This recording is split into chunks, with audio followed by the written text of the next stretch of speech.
propose solutions as well as, again, articulate what the challenge is around how we increase housing production. And then we will have time for public comment. And the way public comment will work, every member of the public who wishes to speak will have up to a minute. We'll ask individuals to line up at the podium over there at the right time. And we will be here for as long as it takes to hear from whoever wants to speak. So with that, I'd like to ask my colleague, Assemblymember Mike Gibson, if you have any opening remarks. Sure. Thank you very much, Chairman Chu. First of all, let me say good morning to each and every one of you. Buenos dias, familias. Good morning, family. I represent the 64th State Assembly District that represents Watts, Willowbrook, Compton, Carson, Wilmington, North Long Beach, Linwood, some of Gardena, and also some of Torrance. It's important for you to know exactly the district in which I represent. Many journalists have categorized my district as being the sixth poorest district in the entire state of California. And so when it comes down to this issue around homelessness, it's real in my community. I want to pause a moment and again thank Mr. Chairman Chu for his leadership in bringing us all together, and also to our speaker who's supporting these particular efforts. They go a long way in terms of the conversation in Sacramento to making sure that, one, Democrats stay true, stay focused on this housing crisis here in California. The lack of affordable housing is very real in my district. Only 51% of people in the 64th district own their own home. We talked about, and you heard the statistics, 47,000 people in Los Angeles County who live on the streets of Los Angeles County. That's why it was important, one, to pass Measure H, not only for the county, but also for the city of Los Angeles to pass it in November as well. It's important that we continue to raise our voice in the state legislature, because it's not enough for the city and the county to pass measures to address homelessness, but the state must step up in a large way and also let their voices be heard in this particular area. Homelessness is certainly significant in the state of California, and there is no doubt that there is a strong correlation between the affordable housing and homelessness. Let me pause by simply saying a few weeks ago was my one-year anniversary where I spent the night with homeless individuals in Watts, where I was born and raised. That made a year ago prior where I spent the night in Wilmington. Two individuals who are referenced as I close. One had a bachelor's degree in social work and a double master's degree. She lost her job, she lost her house, she lost her car that she slept in, and then she winded up in the back alleys of Wilmington. We helped her pick herself up, paid for her life scan, her drug testing, and now she's in Arizona, and she just moved into her first apartment. Last week, a couple of weeks ago, I met Dr. Green. Dr. Green is a 15-year Navy veteran who served this country in the United States Navy. He has a PhD in physics. He spent some time in prison. He spent time in 3 mental institutions, and his home is the streets of Watts, where his elements, his cover is the elements that he lived under. His refrigerator is the food that he finds in the trash cans. That's his reality. He deserves, as well as many others deserve who are homeless, they deserve housing that is affordable. They deserve wraparound services that they can get their lives together by. And so this fight is real. That's the reason why I'm here. That's the reason why I'm supporting my chairman. That's the reason why the Democratic Caucus has taken this issue up to be one of our priorities. And thank each and every one of you for being here to let your voices be heard as well. Thank you to Mike Gibson. I do want to also reiterate this and thank his leadership as a chair of our Democratic Caucus, as well as our Speaker, Anthony Rendon. For our Assembly Democrats, housing is a top priority this year. This is in part why there are 100 bills moving through the process from the Assembly side, and is in part why we're here, because we want to continue to hear from you on how you articulate the manifestations of this crisis and what the best solutions for that are. So without further ado, I would like to first call up to provide a testimonial about the experience of living as a tenant in Los Angeles, Teresa Winkler, to the podium to say a few words about your experience.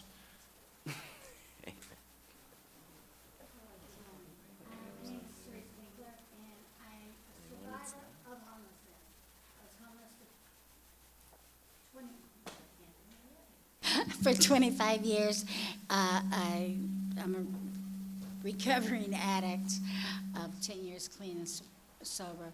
By having affordable housing, working with Resident United Network and SCAM, Southern California Association of Nonprofit Housing, I've been able to have housing for the last 8 years, and able to address mental illness issues, my sobriety, and not even understanding that I suffered from mental illness. By having affordable housing, I was able to address these issues. And I thank this for going through, because without this, a lot of people wouldn't get help. And we need this to happen, because affordable housing is necessary and everybody deserves a home. Thank you.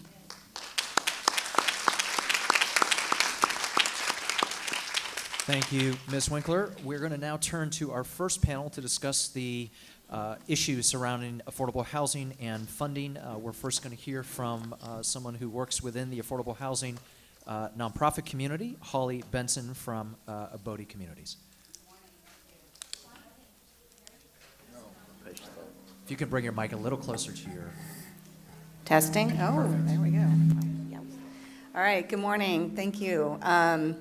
Thank you, Assemblymember Chu, Assemblymember Gibson, and to the speaker for holding this really important discussion, and it's really exciting to see so much of the public here to engage in the discussion as well.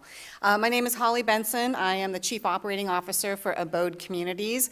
I'll speak a little bit about who we are and what we do, but I'm also a board member for the Southern California Association of Nonprofit Housing. So this works, we think? Okay, let's see. All right, good. All right, so Abode Communities. We are a nonprofit. We've been around for about 50 years now. We came out of the civil rights movement, and we are a multidisciplinary organization. We are a real estate development organization, an architecture firm, a property management company, and a resident services provider. We're also the largest provider of LEED for Homes, Platinum multifamily homes in the state. I'm doing this, right? All right. So we have a pretty large portfolio. We have about 45 communities throughout Los Angeles County, which constitutes about 2,700 homes.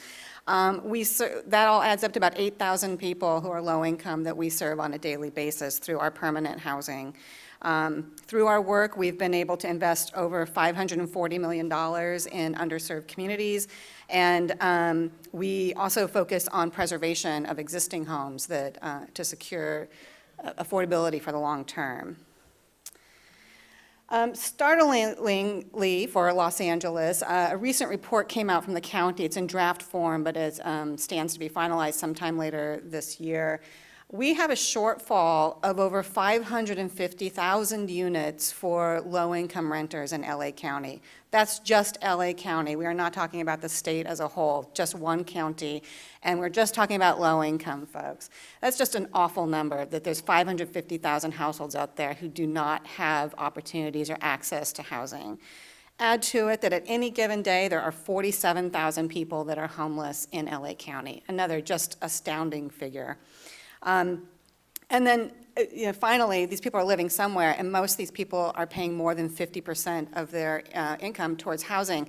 The federal standard, the national standard, the global standard for what's affordable is paying no more than 30% of your income towards your housing costs. And we're saying half these people, more than half, are paying 50% of their income.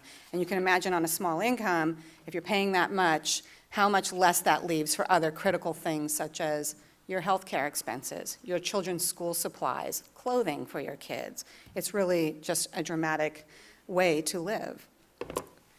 And then just kind of putting it into some kind of stats of what we can all wrap our head around.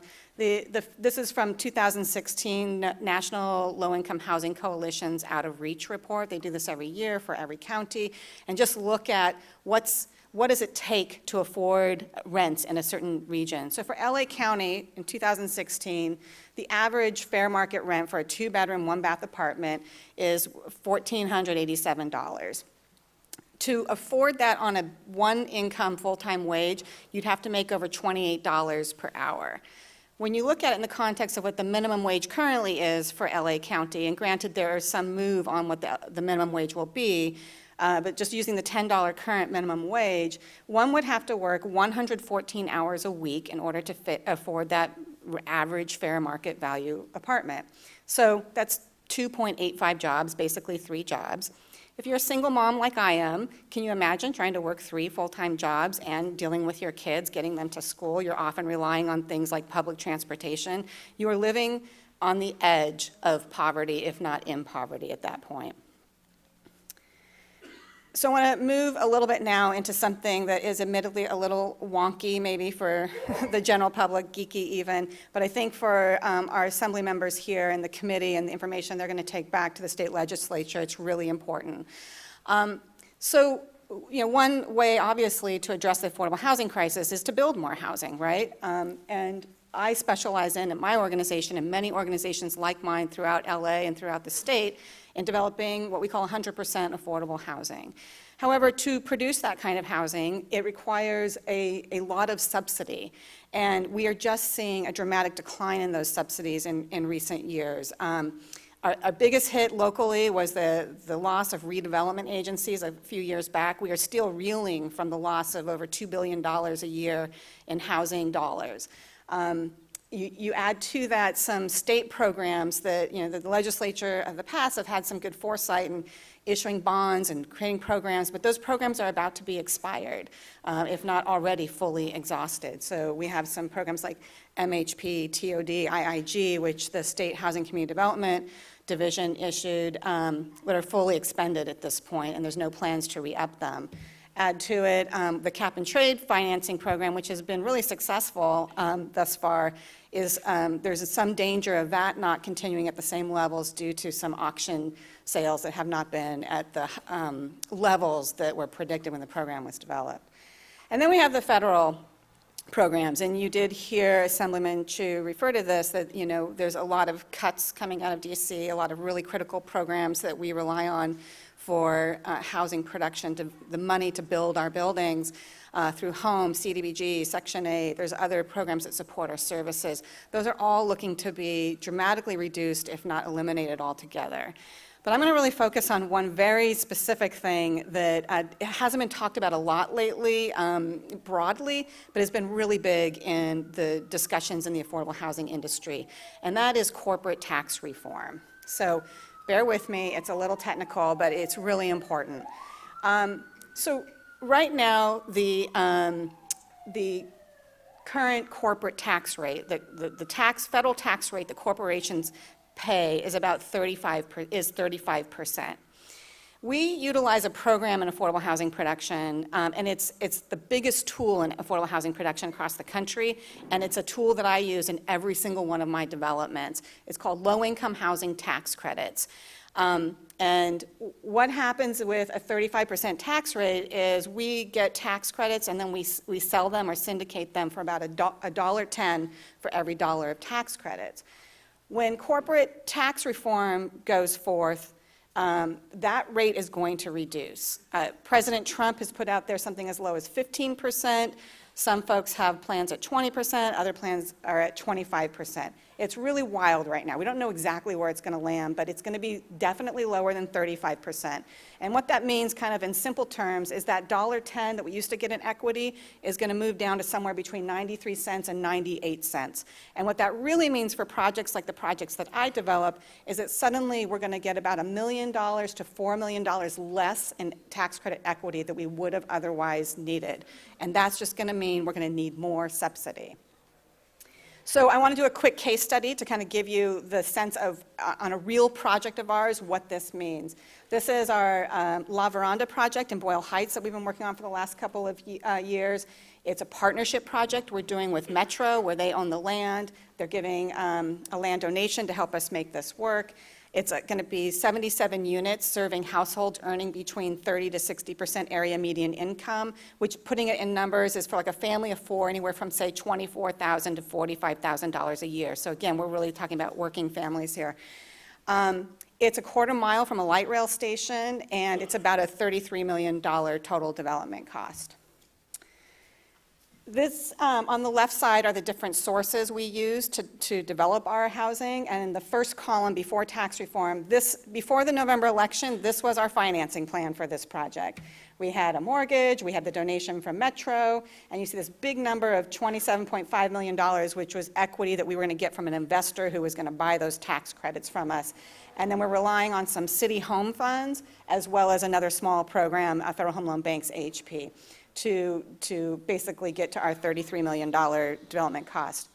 If we assume a 25% corporate tax rate, 98 cents, that low-income housing tax credit equity number goes from 27.5 to about 24.5 million, creating an almost $3 million gap on this one project alone.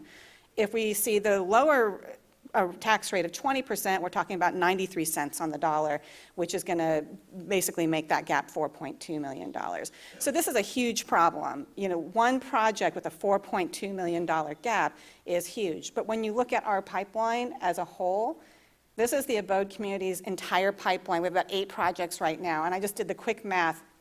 One developer in one region. Multiply this exponentially for what the impact is going to be across the state. We are talking about, with a 25% corporate tax rate, over $15 million gap on just my pipeline, $22 million on 20% corporate tax rate. This is significant, and it's damaging because we aren't going to be able to be as risky at creating new opportunities, of doing new production, because we can't put our organization at risk with those kind of gap levels. So not to be totally doom and gloom, and I know you have another panel after us to talk about solutions. And as I said earlier this morning, you know, we want to talk less about the crisis, and we want to talk a lot more about successes. And there are some real ways right now that we can do that. And a couple of immediate things that are under consideration by the state legislature, thanks to the leadership of Assemblyman Chu and others, are some funding sources, including the permanent source for production under SB 2, as well as some bond financing under SB 3 that Senator Atkins has taken the leadership on, and then increasing state tax credits that Assemblyman Chu has taken the leadership on through AB 71.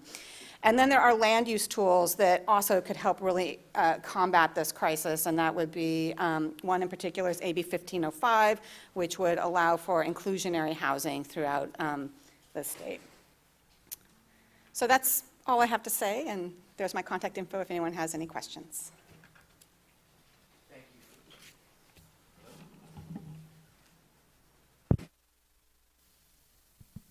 Thank you. Can you hear me? Yes. All right. Thank you for that presentation. Because you mentioned it, I wanted to ask you a question around tax credits. As you know, we have seen close to $2 billion a year that has been cut every year since the Great Recession because of the elimination of redevelopment and housing bond funds that have dried up, and a number of us have proposed housing solutions. You mentioned AB 71, which is a bill that I have authored to expand the tax credit pool that we have. Governor Brown had initially vetoed the idea that an expansion should come out of the general fund, and so he is insisting that if we are paying for any housing funding, it has to come from other sources. And so what I have proposed is that we eliminate the mortgage interest deduction for vacation homes. And this is a little technical, but by way of background, if you are fortunate enough to own your home, a first home, you receive a federal and a state tax deduction. That means that $10 billion from federal and state coffers are going to homeowners, and effectively 80% of the homeowners who are receiving them make over $100,000. Now, if it happens that you not only own a first home, but you own a second home, you have a vacation home, you also receive tax breaks for that. You receive a federal and a state mortgage interest deduction on your vacation home, and that costs taxpayers to the tune of $360 million on the state side, another $360 million on the federal side. And so what we're proposing is that we take the state mortgage interest deduction and swap it out to expand the affordable housing tax credit. Let me just ask you, if none of these bills were to get moved forward, give me a sense of the impact on affordable housing development. Well, I can only speak from my pipeline, but we would do a lot less new construction. I mean, that is the kind of very bottom line. Because as I mentioned, we need these resources in order to take the risk that we take as a developer to acquire a piece of property, to assemble all the land use approvals that are needed and whatnot. And if we don't have assurance that there are funding sources there at the end of the day to fund these projects, we are not going to take those risks. We are not going to create new housing. And for some of us, it means we're going to just shrink our pipeline. I would predict that some organizations would not be able to survive at all. So on top of what the Trump administration might do if Sacramento doesn't act, this is what That's will happen. absolutely right, yes. I'd like to move to our second speaker. Fernando Gaitan is the managing attorney at the Legal Aid Foundation of Los Angeles and represents many individuals who are struggling during this crisis. Good morning, and thank you, Assemblymember Chu, Chairman, and Assemblymember Gibson for inviting us here today. This is a very important topic. When I was invited to speak on this panel, I kept thinking to myself, what can I possibly add to this panel?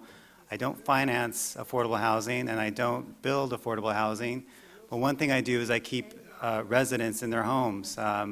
I'm with the Legal Aid Foundation of Los Angeles, and I'm an attorney who provides free legal services to poor and low-income individuals throughout the city of Los Angeles. I'm going to tell you a little bit about our organization. I manage an office in South Los Angeles at the crossroads of one of the hardest hit neighborhoods by the financial crisis. Many families have lost their homes, have turned from being homeowners to renters overnight, practically.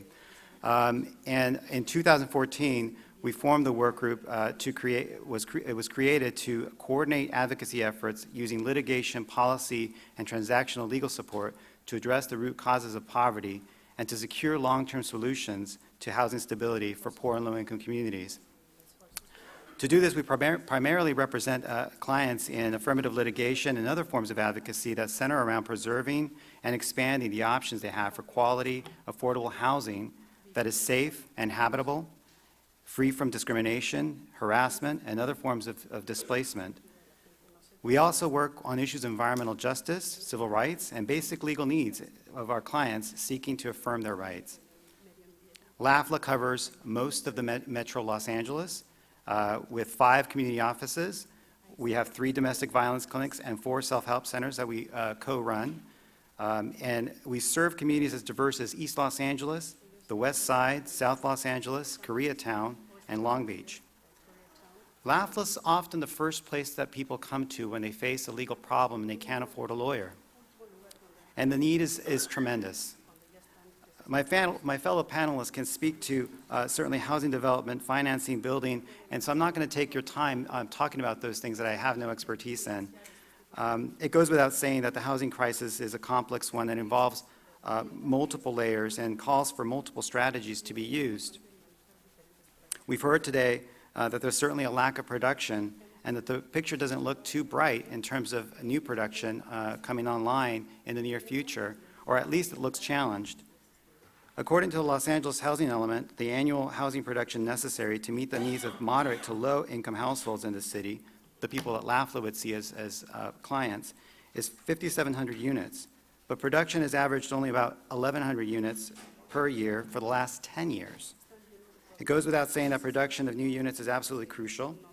I want to focus my comments, however, on a different topic. I want to focus on our experience working to preserve those deeply affordable units in the form of rent-stabilized units in the city of Los Angeles. I want to highlight the challenges that our clients face living in these units and with the ever-growing rent burden, which is what we're here to talk about today, the cost of housing. Rent-stabilized units across the state represent one form of affordable housing that's vital to bridging the gap and meeting the needs of low-income households. While housing vouchers and other subsidies play a key role, in many cases, offering economic stability to households, vouchers alone are not the only solution to this crisis, especially in the current market. Not everyone qualifies for a voucher. The voucher doesn't solve everything for everyone. I'm also going to talk a little bit about the tenant protections that are offered in rent stabilization ordinances that are a key tool to preserving deeply affordable units. Let me give you a little bit of context. LAFLA represents the most vulnerable people in our community. These are working poor, homeless, unemployed, elderly, disabled, domestic violence survivors, victims of torture and human trafficking, the veterans of Los Angeles, and we provide them with free legal services. In 2016, we served over 80,000 individuals who are low income. To qualify for our services, applicants need to make below 128% of the federal poverty level. What does that mean exactly? It means that for a family of four, that's approximately or roughly $2,500 a month that they're making. We just heard Holly Benson talk about the average cost of a rental unit in Los Angeles and what it would take in order to be able to afford that unit. Well, I can assure you that none of my clients make $30 an hour. So a two-bedroom apartment, the average two-bedroom apartment in the city of Los Angeles is out of reach. That means they're crowding into smaller units or forced to live in conditions that are not ideal, to say the least. Not only do the families that are paying a large percentage of their income in rent have zero discretionary dollars, they also must often forego spending on essential needs. This can include skipping meals, doctor's visits, having limited access to transportation, cutting off telephone service, not being able to purchase clothing, and limiting the educational pursuits of their children and themselves. These families rely on finding apartments that are at lower rents and keeping those rents low for a guaranteed period of time. And that's because it's part of their planning process. They need to be able to plan for their future. Rent-stabilized units provide a form of stability for families in crisis. Under the Los Angeles Rent Stabilization Ordinance, buildings built before October 1st, 1979 are covered.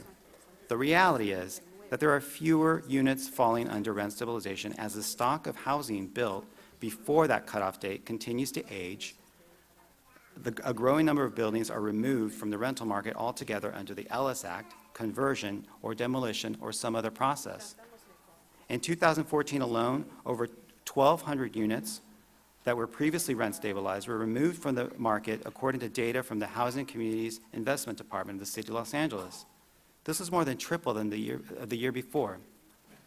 By some estimates, the removal of these units in combination with the expiration of project-based Section 8 and other affordability covenants has resulted in a net loss of affordable housing units in the area.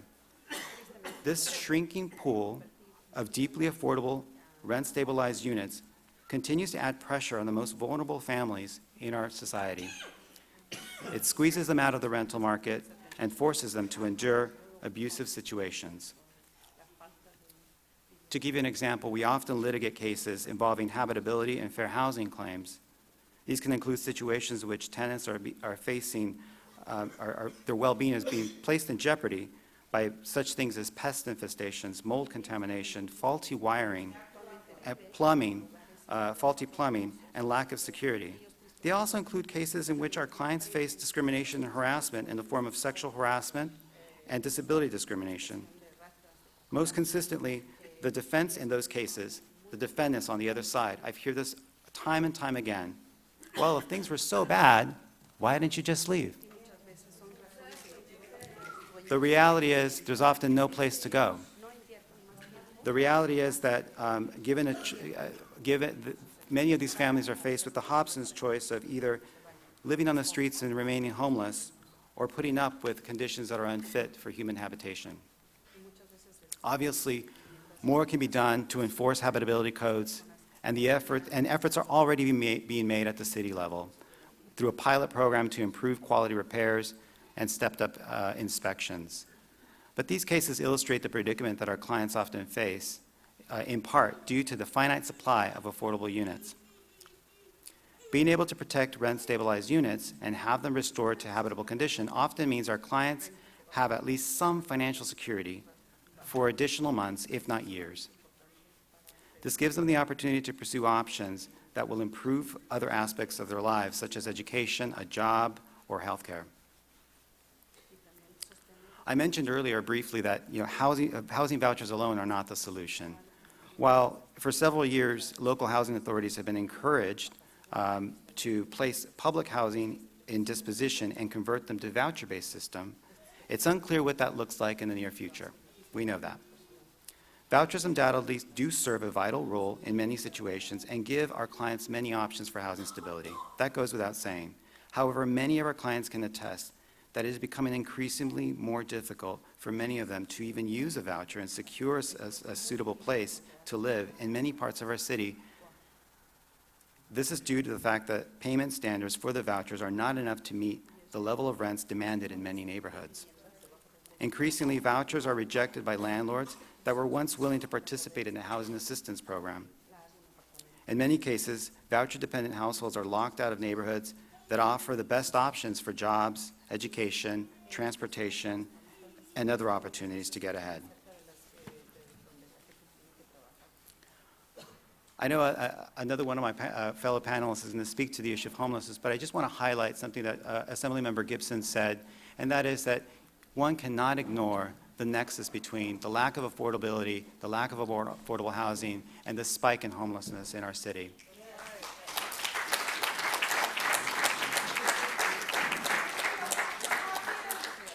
To conclude, the affordable housing crisis requires looking at every opportunity to expand and protect the existing pool of available affordable units to increase the options that families have to secure their well-being. Thank you.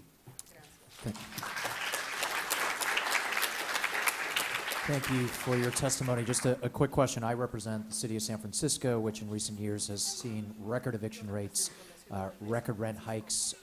The average two-bedroom in our city is over $4,000. And I want to get a sense in Los Angeles of what you've seen as far as a trend over time. Do you have can you give us a sense of just how issues have intensified over time? Any measure of the cases that you've had, how many folks are facing what sorts of situations? Thank you for the question. In places where our clients were once able to use a housing choice voucher, or perhaps even find a lower-priced rental unit, many of these neighborhoods have faced a really fast transition even in the last couple of years. In Los Angeles, we're building out our transit infrastructure, and one of the things that we've started to notice early on is that where a metro station popped up, so did the spike in evictions. Last year alone,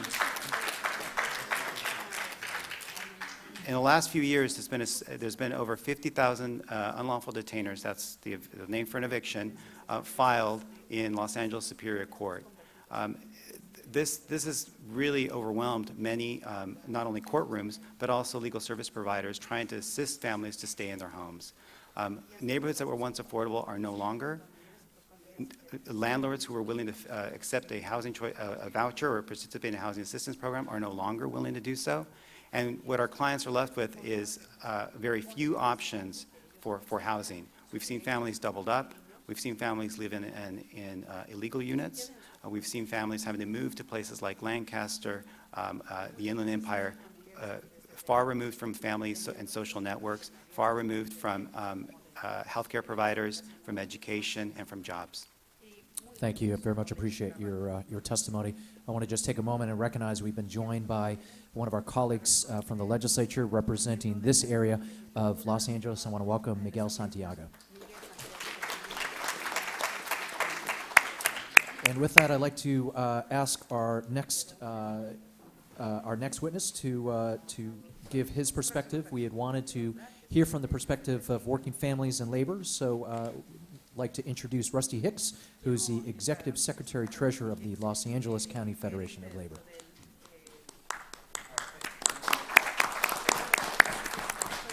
Testing, testing. Ooh, I guess it's working. Good. Thank you.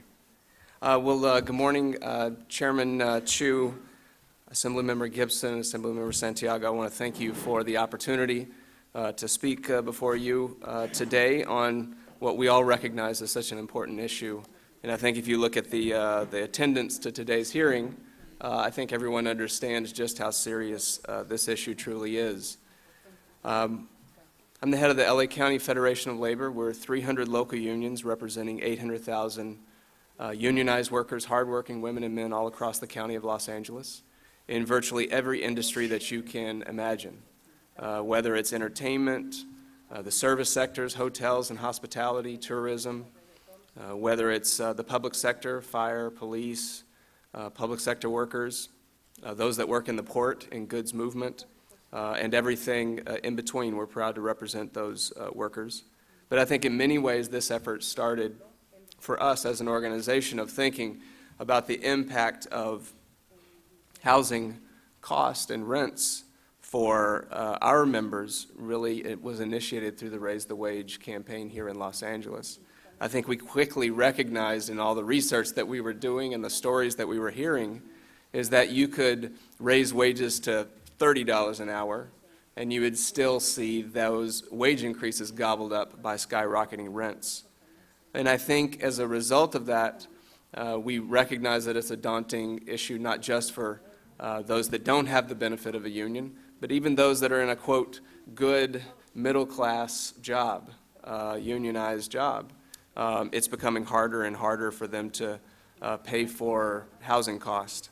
And I think it's easy for us to get lost in the numbers of this issue, to talk about it in a sterile and global way, to say that 2/3 of Angelenos are rent burdened, a third fear becoming homeless, in addition to the 47,000 that are already on our streets, to think about 3% vacancy rates in the city amongst market rate units. But I think we also at the same time have to remember the stories and the impact to working women and men who are working, already working 2 jobs and have families and have kids that they are looking to support. And so, you know, many of our members don't live in Los Angeles because they simply can't afford rents in Los Angeles.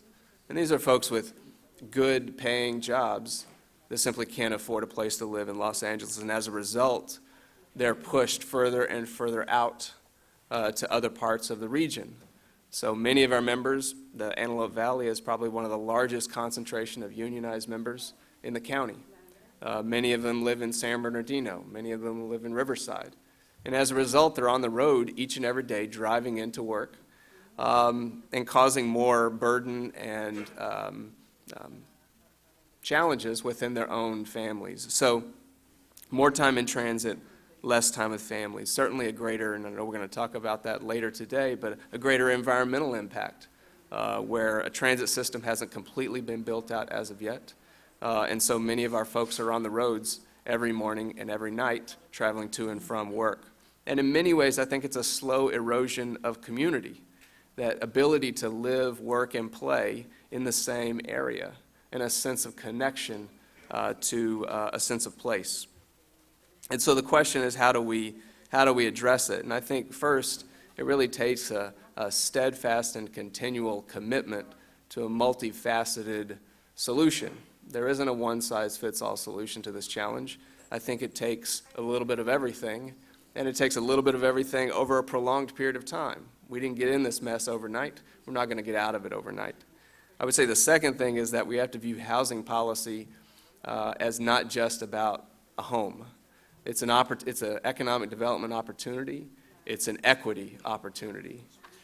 And lastly, I would say is we have to move beyond these false choices, which essentially say that you can either have good jobs or you can have a home you can afford.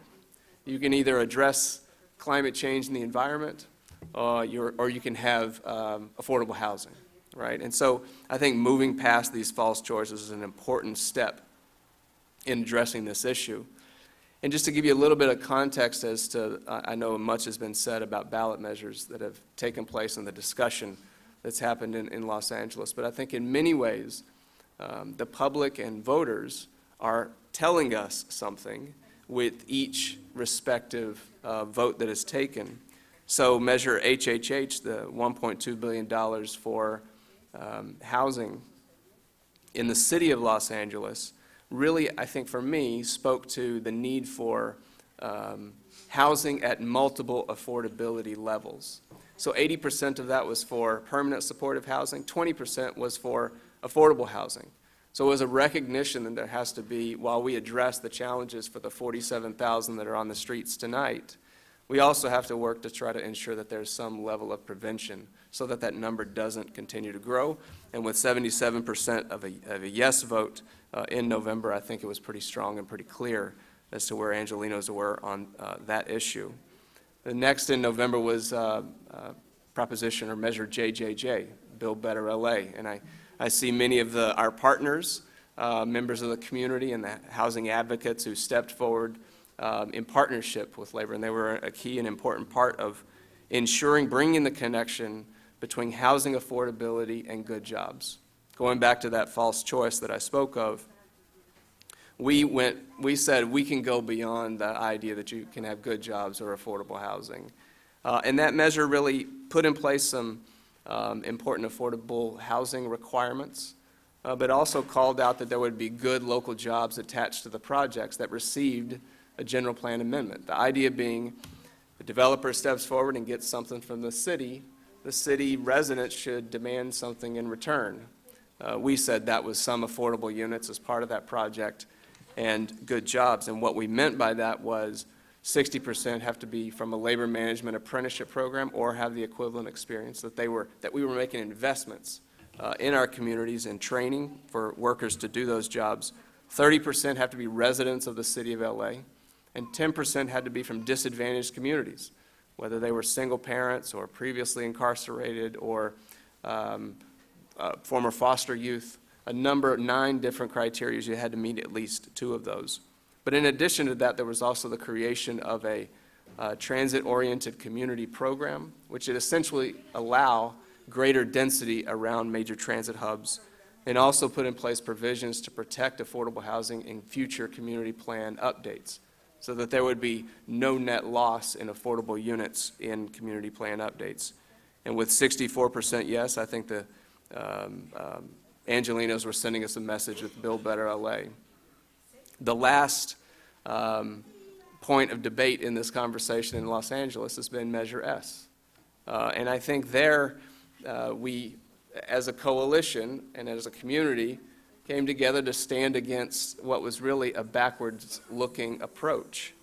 So there was a 2-year moratorium put in place while you need more housing is certainly not the way to go. And while there were great issues raised in that campaign, 70% of voters disagreed with the focus of Measure S, because I think they understood that there was a great loss, potential great loss of jobs, as well as the measures in Triple H with the opportunity sites that were put forward. And so with these measures, I think that the voters in the city and the county are having a conversation with decision makers and lawmakers. And the first is to say, we want denser communities. Not everywhere in the city, but certainly there are certain places where I think the city wants to see more density and a recognition that if you're going to build housing, you got to build it somewhere. And so in the area of transit-oriented communities certainly provides a great opportunity. And the second is there's a real connection between housing and jobs, ensuring that there's a link, that we do not see housing solely as housing, but we see it as an economic development opportunity. And lastly, I think voters made it very clear is that if decision makers don't address this issue, they're very willing to go to the ballot and make their voices heard in that manner. So I know the city of Los Angeles is moving forward. You mentioned Mayor Garcetti stepping forward and putting in an executive order that addressed some of the issues that were raised over the course of that campaign for JJJ and S. But we also need the support from the state to step forward and and help us with these challenges. So I appreciate you coming to Los Angeles, being in Los Angeles, having this hearing and talking about an important issue for all of us. Thank you.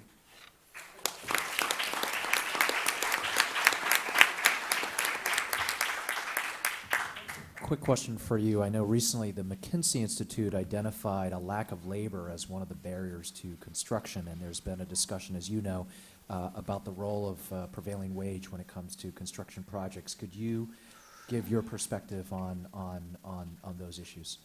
I certainly think this is one of the areas that we recognize can be challenging, especially on smaller projects. When you talk about, 150 units or 200 units and above, they're going to be fine. They're going to find a way to figure it out. It's that, 40 to 75 unit project that we have to find a way to ensure that the right labor is available and the right trained labor is available, and it's available on the timelines that are needed to meet, in many ways, financial requirements. And so as a part of Build Better LA and JJJ, we've continued that partnership to continue to talk to affordable housing developers and to ensure that on the labor side we are having a trained workforce that they have access to in a timely manner to address the needs that they have. So is it simple? Is it easy? No. Is it possible to do? I absolutely believe so, and it comes through collaboration. Thank you. Mr. Gibson. Before I have to depart, and please excuse me because I think this is a much-needed conversation, but also to Mr. Hicks' point in terms of not only labor, how it's important, but also I will simply say this: I have never seen an attack on not only California but America that we have going on right now.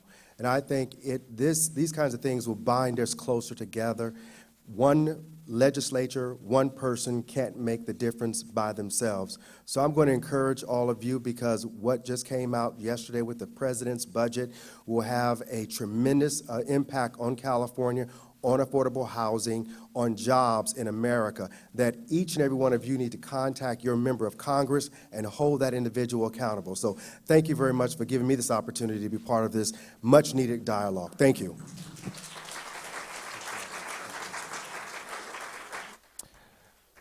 Thank you, Mr. Gibson.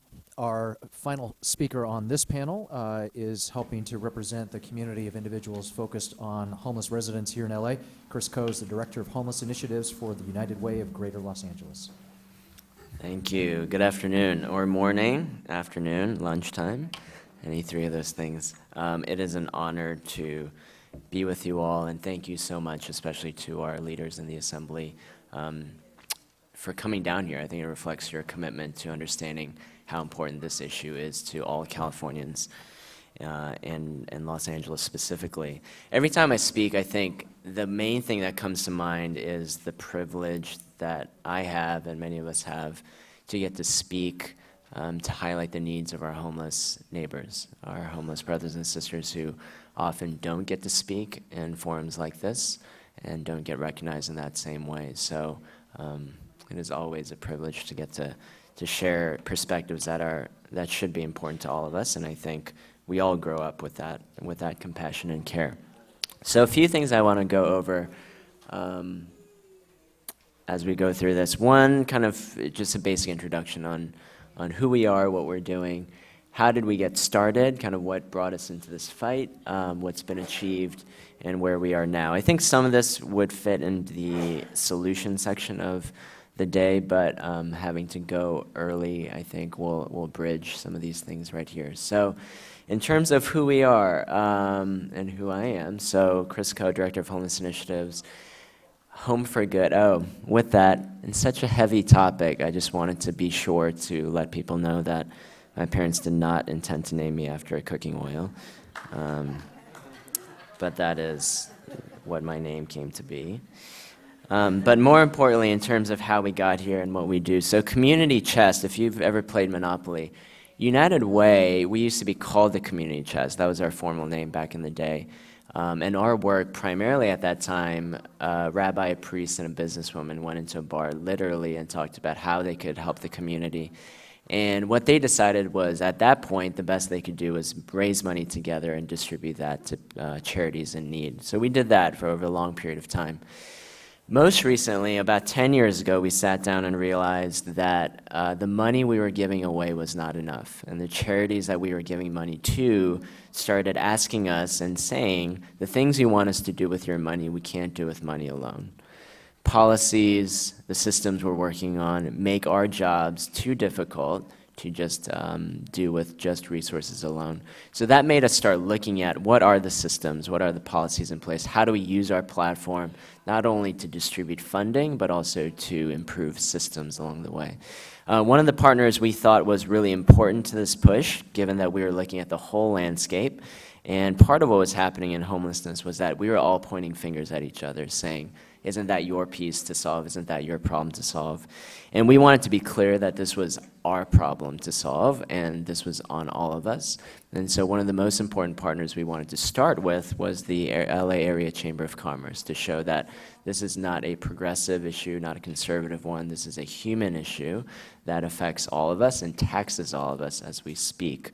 So with that, we charged out and started looking at, is this something we want to focus on, and why? And the first thing we found was that there are very real costs to homelessness. If you've ever read Malcolm Gladwell, Tipping Point, all of those books, he actually did an article out in Nevada, and he followed someone around, a gentleman named Murray, and the name of the article came to be called $1 Million Murray, because that's the amount it cost. All of the services that Murray was consuming over his lifetime, when they tallied it up, it came out to be $1 million. When the city of Los Angeles looked last year, 2 years ago, at what this was costing the city in terms of emergency reactive services, they found they were spending about $100 million a year on this problem already. And when the county looked at its budgets and started tallying up what it was spending on homelessness, it found nearly $1 billion, $875 million a year, that this was already costing us. So the choice we had was not whether or not we want to work on this or whether or not we want to invest in this. The choice was, what kind of investment do we want to make? Because the cost of doing nothing was not nothing, and it was so clearly these things. The other half of it, though, this is why we jumped in, really jumped in, was that the problem alone and the need alone, as compelling as that would have been, was even more compelling because we had real answers. We just weren't doing enough of it.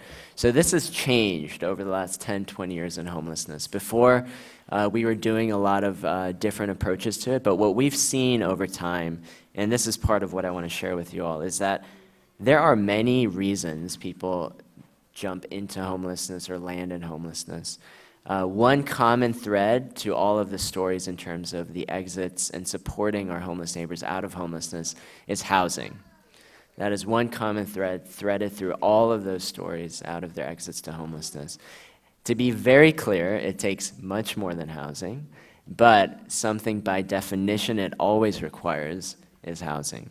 And especially with our friends who had been on the streets for a very long time, and even with disabling conditions, we found that housing, giving everyone the dignity of a home, people were able to be successful in that housing. So not that it's a matter of does someone deserve or is someone ready for a home or not.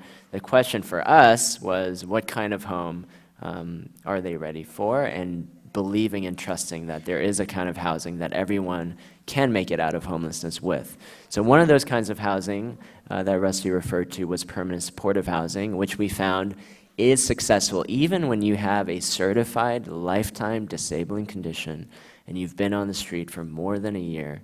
If we provide that kind of housing, our homeless neighbors were successful and this says 88%. We've seen it 90 to 95% of the time success rates in that housing. And again, that it was 43% cheaper to provide that housing, even with the rent costs, even with the services, that it is not only saving lives, it is saving budgets, and that we had a firm belief in this, even though we started with United Way in the Chamber. Quickly speaking, it became all of us in rooms like this that supported this. This is the face of what that looks like. When we talk about costs and solutions, like Rusty said alone, it is so much more than numbers. This is the cost of inaffordability and homelessness on someone's life. This is Ed, where the back of Ed was the shelter he was leaned up against for 20 to 30 years. When we offered him this kind of housing, first he didn't believe us, and when we built that trust over time, because the first thing people ask is, you know, I tried talking to the person I see, and it seems like they don't want any help. You have to understand that they have been abused and miscommunicated to for so many years that, have you gotten a mailer in your mailbox that offers you a free cruise lately? What do you do with that mailer? Free cruise. You throw it away, right? So if someone came by your house and offered you a free home for the rest of your life, it is hard to believe that offer, especially when you've been told that you don't deserve housing for so long. So that's why it's so hard for people to believe at first. But in that repeated effort, Ed came to trust that offer of housing. That housing was made available to him. And this is Ed today, right?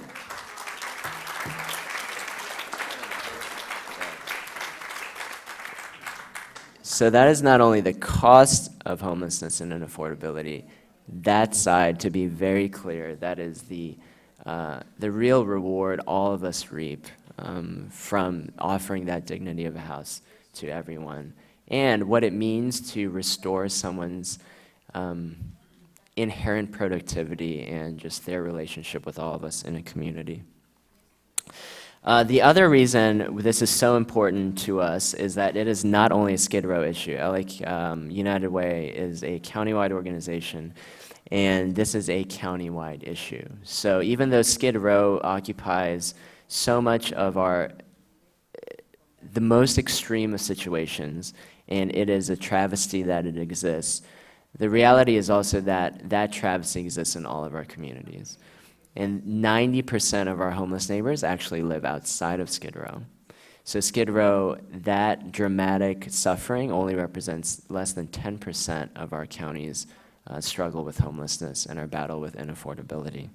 And that we have tremendous programs. So homelessness has not grown because we haven't had good programs or we haven't had good approaches.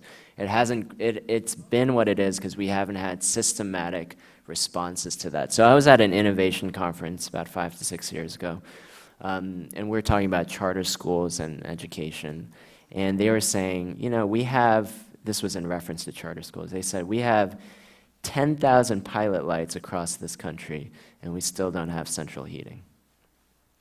And so that was referring to that we have successful ideas. It's not a matter of do we know what works or not. It's a matter of are we willing to take those good ideas and provide it to everyone at the scale we know we need to make visible solutions and differences. So with that, you guys can clap. We can pause for clapping. So this was our theory of change. When we said we can tackle and end homelessness, not just manage it, we said what does that take? We know it takes clear data, knowing who's homeless by name and what all of our homeless neighbors need, sufficient resources to meet that need. When you've identified the demand, you need to be able to supply the resources to meet that need. And then getting someone as quickly as possible from that identified need to that resource in an effective and efficient way, and having the public and political will to back all of that up. What we've seen to date, and I'm going to breeze through this for the sake of time, we have seen incredible advancements in data when we've put our mind to it. We used to count how many of our neighbors were on the street shelters and vehicles. Every 2 years, we've gotten to the point where we can have more of a real-time system of counting our data. We have seen our public systems start investing. When we've put private dollars on the table, they've said, okay, we'll start matching that. If you can pay for that documentation. If you can believe it, some of our homeless neighbors were waiting 1 to 2 months to use a $10,000 a year housing voucher because they could not afford the $20 birth certificate cost to apply for that application. And that's real, right? Yeah, that's real, because our line items sometimes, and this is why public-private partnerships are so important, because we as taxpayers have restricted our funding so much that we do need flexible money in there to unlock these benefits. So, and that's an example of how those benefits gets unlocked and how we match those pieces. The other thing we were finding is that even the very limited housing that was out there, people did not know how to get to it. So we asked our case managers to draw us a picture of what it felt like to search for housing. That's the maze they drew us. They felt like, I feel like I'm a rat searching for a piece of cheese, and it's hidden. And we said, what would you want it to look like? We would want there to be no wrong doors, so that wherever you entered, it wouldn't be a matter of, did I land at the program that got that government contract, but making sure that wherever you land, whoever you're met with, whoever you trust, that they have a pipeline into the resources that were available. So that we called our Match.com of housing. We started building out and called it the coordinated entry system. But the problem with those things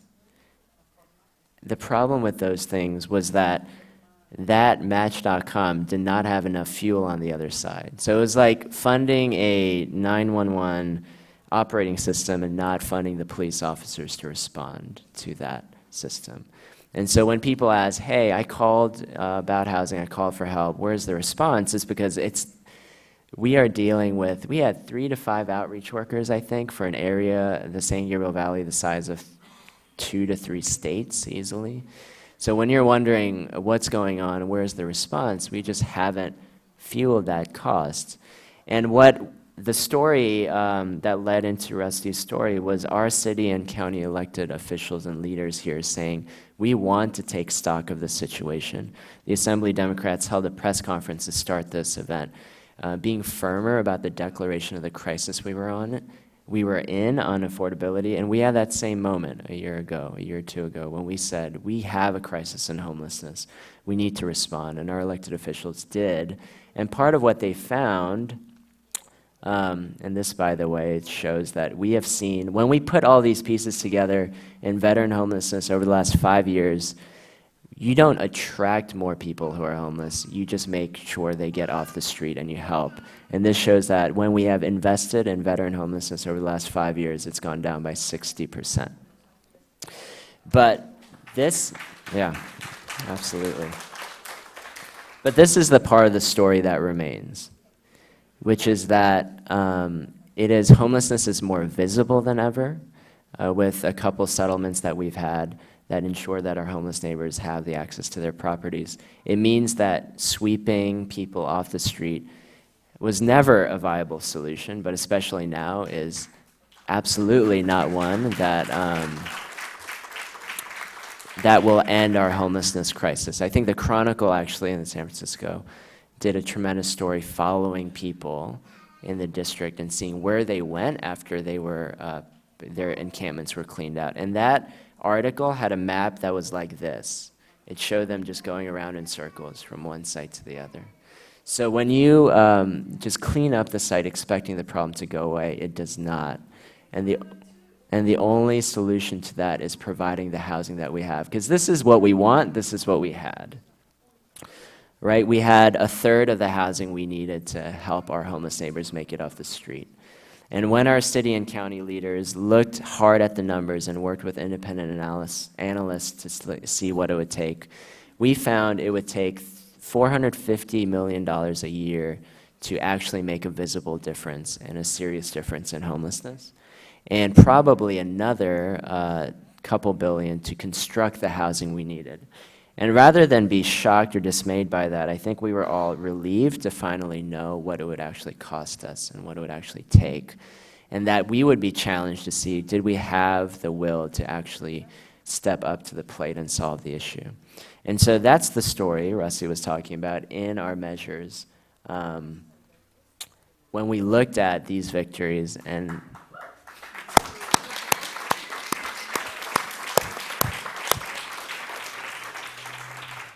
the reason I have to leave is we have to go celebrate one of these this afternoon. But when we looked at this, we felt like we wanted to actually address as much of this problem as possible and do it in a coordinated way with our elected officials and from the grassroots up. But the reason Measure H was it's $355 million a year out of $450. And a lot of people have asked us, what are you going to do with that last $100? Where do you make up the difference? Part of our hope and part of our agreements and understanding was that the county can't do it all alone still. It does require investments and work with the state and the state leadership. We need to all do this together. And even before, even last year, I think we were attempting to start laying down the tracks for this, and this is why we're so excited for the reintroduction of bills like AB 74, and especially the budget line item that comes along with AB 74, to show what it takes to actually have the state join us in these investments and help this issue make it across the finish line. The last thing I'll leave you with in terms of the need, if there is one cause that I talk to you about homelessness, it is inaffordability. And this map shows the rates of homelessness that have gone up or down across the country. And what you will notice in the very light or white states, which is where it has gone up and not down, what you will notice is that those are not all states with beaches and warm weather, right? So people often say, won't we always have this problem because we have such nice weather? No, we will not. That's not the problem. If you look at all of those lightly shaded states, there are some of those states that are very cold, very, very cold. And you see homelessness go up. And the reason why homelessness has gone up is that rent prices have gone up. The number one cause of homelessness is inaffordability. And for every $100,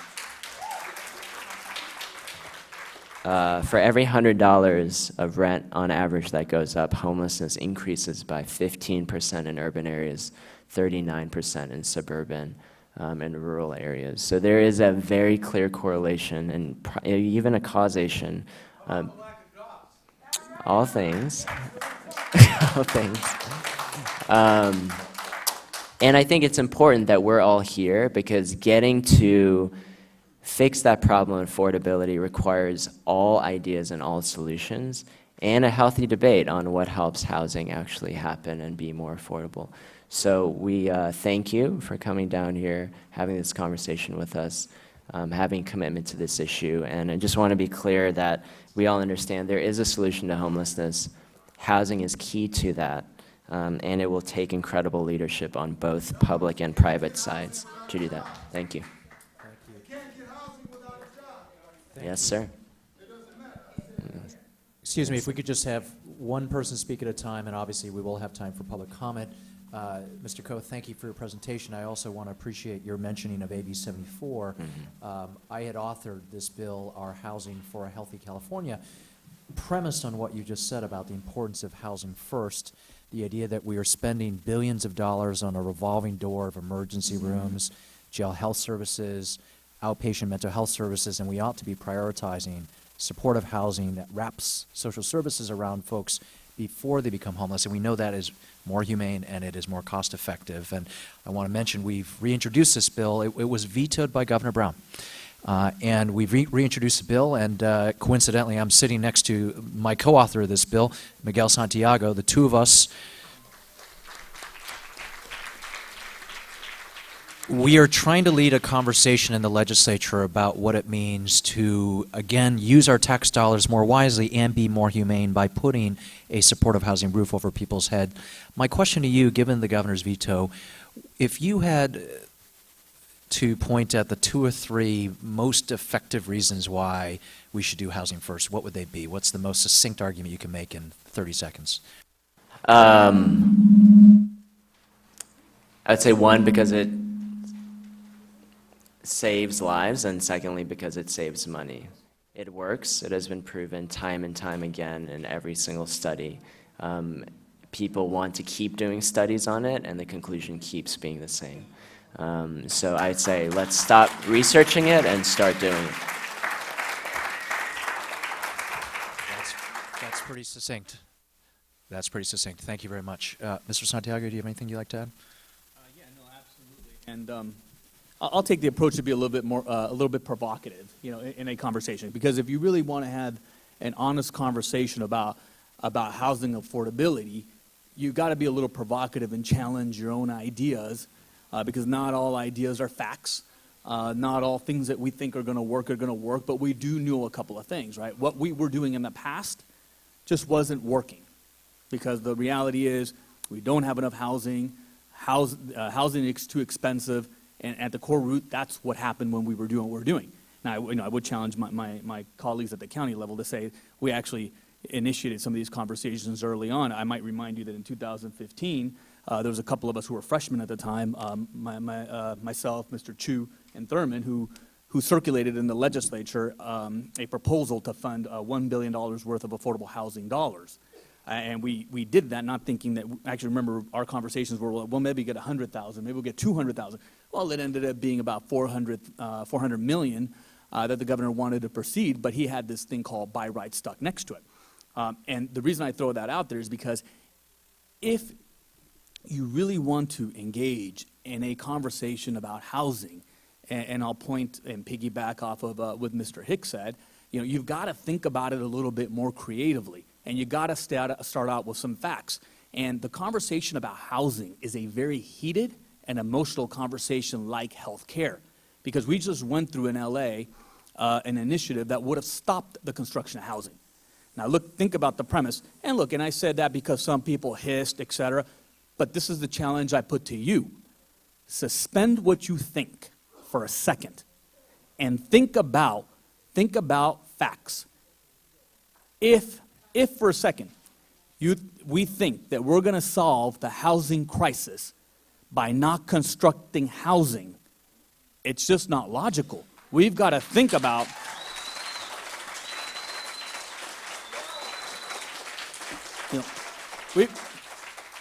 and I've had to challenge myself too on my thoughts, like a lot of our colleagues in the legislature had to think about ourselves, because it is way too easy to do the popular thing and to do the soundbite thing. And a real conversation about housing, we've got to identify that some facts are facts. We're not going to solve it by not constructing it. The other thing too, quite frankly, is we have to understand occupancy rates. When occupancy rates are very low, the cost of house goes very, very high. And we do have to think about it as a job creator, because if we're not constructing, we're not getting the jobs that you were talking about that will lead us towards the middle class. Now, I'll say that because if we're going to enter this robust conversation, and I've asked everybody to suspend your judgment, right, on what you think, I might challenge you to think about how we look for opportunities to construct, because the easy thing to say is, well, not in my neighborhood. Okay, I get it. There's been some bad planning decisions in the past, and I can't hide behind the fact that there has been some bad planning decisions in the past. But there are places where it is absolutely appropriate to build. Look, we're carrying a pretty significant housing package of proposals, but hey, why not small units in areas that make sense? And why not near transportation corridors? Why not streamline some processes, notwithstanding appropriate jobs? And I'll say it because slow growth measures hurt the very premise of what we're trying to do by not constructing the housing that we need. Because if you say that demand and supply has an effect on housing, we've got to be very clear about what we're doing here, because we can't stop the construction of housing. We've just got to do it a little bit differently and create the right sort of jobs in order to do that. And if we agree to that, then you take a look at the LAO reports, you take a look at what local municipalities have done. No, we don't want to construct more affordable housing. No, we're not going to do it in this neighborhood. There are restrictions to what happens. We don't approve it. But look, you got to take a look at the other side of it. I'm not going to go make the defense for those who develop housing, but the reality is there's not enough public funds for us to incentivize the housing construction that we need. Because if we agree that there's 1 million units that we need in California, and if we agree that upwards to 200,000 is what we need every single year, the 100,000 we fall behind and the almost 100,000 that we need, then we've got to begin to understand how to be more creative and about how we do housing, and local municipalities had to begin to understand that, yeah, we've got to talk about some density, and it's a very bold conversation. Now, I'm not going to say let's go do density in a bedrock community where it makes absolutely no sense, and that's happened before, and that's why people fight it. But if you're going to do density in smart areas, if you're going to allow for the development of housing that we need, what you're really talking about is increasing the supply. And I'm going to say something that's going to be provocative, but you've got to do the market rate and you've got to do the affordable, because at the end of the day, what this does is increases the housing stock that we absolutely need. Now, look, take for a second this, and I'll say this as a provocative challenge to our own thought process. Look, when I sat down, and when I first got in the legislature, and I sat down with housing developers, I asked, why are you not doing affordable housing? Why do you continue to want to do commercial? Why do you continue to want to do market rate? And the one thing that I kept hearing, well, it's not profitable. I'm going to wait 2 years. I'm going to do this. Challenge yourself to think, and I'm going to get to a point with this, but challenge yourself to think that if you had your life's investment in your hand, would you go down a path that took 2 to 3 years to develop? Would you go down a path that gave you a rate of return of 2 to 3%? Would you go down a path that was uncertain if it was your money that you were investing? And the answer is probably no. So unless we're figuring out the way to develop the affordable housing stock that makes sense and the market rate that goes along with it, we're never going to get out of this problem. And let's be very clear about what housing means in today's world. And I've said this before, but it's very, very true. It is an absolute fundamental steps in the fight against inequality, because we cannot continue to go down a path where 50%, 60%, 70% of somebody's income is going to housing, because otherwise the things that we've done on healthcare, what we're trying to champion in minimum wage, are going to make no sense if we don't follow up with a housing stock that is absolutely needed and that's creating the good kind of jobs that we want in our communities. Look, but what I would say though, and you know, no politician is ever short-winded, so I'm long-winded like every politician, right? But nonetheless, we've got to suspend the judgment that we've had on the old approaches that don't work. And we've got to take a look at new innovative ways about how we do things, or we're not going to have the housing stock in California, and we're not going to have the kind of jobs that we want. Look, it is unimaginable to think that someone making $200,000 in San Francisco is lacking the housing stock that they need because they can't afford it. In Los Angeles and downtown, you can make $100,000 to $200,000 and you can't afford to live. In Bakersfield, if you're making a minimum wage, you're still struggling for housing. So we've got to do it a little bit differently. And look, and Mr. Hicks, I really think that you guys have hit it in the right approach, in a way that's going to create the housing stock. We both need more affordable. I argue that we need market rate at the same time, and I'll make this case, because if you take a look at what happened in Echo Park, Silver Lake, Eagle Rock, and those areas, as the proximity was closer to downtown Los Angeles, as downtown Los Angeles got built out, those places became more expensive. And they moved our communities and uprooted them because people were bidding 2-3 times the amount on a home. I know, I've been trying to buy in Bow Heights for the last 3 years, and somebody will walk in and outbid us by $100,000, $200,000, and now we're starting to see the changes in Bow Heights. So unless we develop the density where density makes sense, we're not gonna dig our way out of this hole we've created. I want to thank everybody here for participating. Mr. Chu, I know we're going back at the budget play again this year. We've got about 7 or 10 housing bills that we're going to push through the Assembly. So we're going to need everybody to really be provocative about the way you think, suspend what you think, and work with us to create the housing stock that we need in California.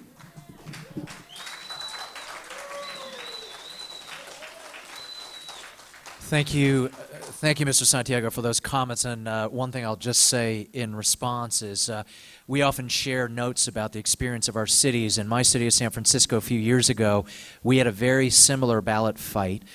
There were some in San Francisco who thought that the solution to the housing crisis was a housing moratorium, to not build housing. And like Miguel, I was on the other side of that, because I think the solution needs to be, we have to build housing at every level of affordability. We need to figure this out. But all that being said, this is difficult, and as Miguel said, we have championed $1.3 billion affordable housing funding proposals. We have championed how to incentivize a streamlining of housing development with greater density, near transit, with higher levels of affordability. But these are difficult conversations, so I look forward to working with all of you on this.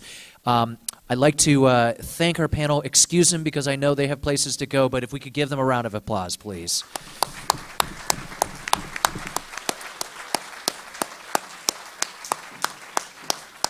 And with that, I'd like to call up our final panel of individuals. And as they are coming up on the stage, I will introduce them so we can get this going because we do want to get to public comment. And I also want to, again, just thank the democratic process. This is my first experience of chairing a meeting here in Los Angeles. And you all know how to express yourselves as we do in San Francisco. So kudos to you.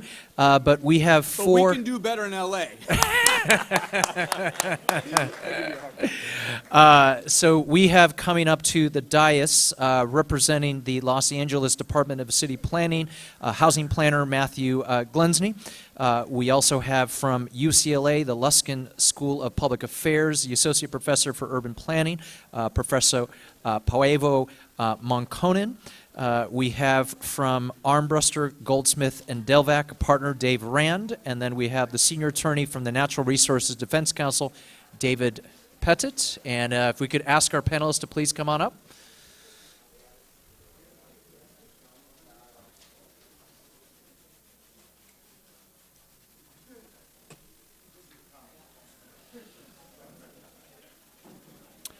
And if we could ask everyone if you could please keep your conversations to a whisper or take them outside so that, again, we can hear from our witnesses, and then we will proceed to public comment.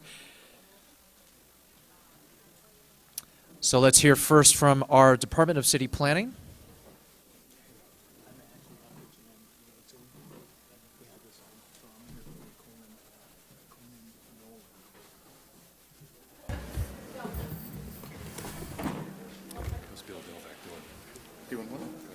All right, let's hear from, if we could hear from our first speaker. Yes, good afternoon, everyone. Hello. My name is Matt Gillespie, and I work with the Department of City Planning, the City of Los Angeles. I head up a team called the Housing Policy Unit, which was created about 7-8 months ago by City Council, so we can have a dedicated team within the Planning Department dedicated solely to housing issues. I think just like the state, our City Council was putting forward dozens and dozens of proposals, and we didn't have the staff to work on it, and fortunately they recognized that. And now we have some staff to work on the multitude of housing issues. I want to thank the committee for inviting me, and I know some of my colleagues here on the panel, some kind of planning land use folks who care a lot about housing. I know for a long time, housing conversations, affordable housing conversations were very much dominated by how much resources are available or rent control issues. I think you're seeing increasingly in this panel as a representative of that, people are realizing that to really solve and make housing affordable like it once was in Los Angeles, we are going to have to do a number of things. We are going to have to talk about planning and land use and talk about how we can make our entire community affordable like it once was. Next slide, please. So this is a bit of a provocative slide here. Are planners to blame for California being the poorest state in the country? And let me walk through what that means. It's meant to be provocative, but like someone alluded to, California, when you measure what actually people are paying for their costs, housing costs, transportation costs, California does have the highest poverty rate in the country. The state has said that is because we're simply not building enough housing, affordable housing and housing in general in our coastal areas. And so those decisions, there's certainly people want to build housing in coastal areas, but planning and land use decisions, I'd argue, over the last 40 years have made that more difficult. And so our planners to blame. We think of ourselves as being in the good fight and being on the right side, but I think there's a lot of reflection among our community and looking about our some of the things we've done to try to bring people to the city. For so long, our cities were declining, and now we're facing the opposite problem. Our cities have gotten too attractive, and too many people want to move here, and we simply haven't kept up. Next slide, please. So Los Angeles is really the poster child for not having built enough housing for our population growth. We're a very fast-growing city. Unlike a lot of other cities, we grow every 10 years by hundreds of thousands of people. And this is a chart showing that Los Angeles is actually last in the nation in the last 30 years of building enough housing to correspond with our population growth. And I think that's why Los Angeles has rents and housing prices have increased in this city more than anyone else the last 15 years. It's supply and demand as much as we would like not that to be the case. I believe that these things go together. Next slide, please. And then we're growing even faster. In the last 5 years, we've added, the state tells us, 236,000 people in 5 years in this city. That is, half of San Francisco squeezing into our city, and where are they going to live, and how do they increase the pressure and rents on all of us if there's not a place for them to live. So we are the fastest growing city since 2010 in major city in California, according to the state.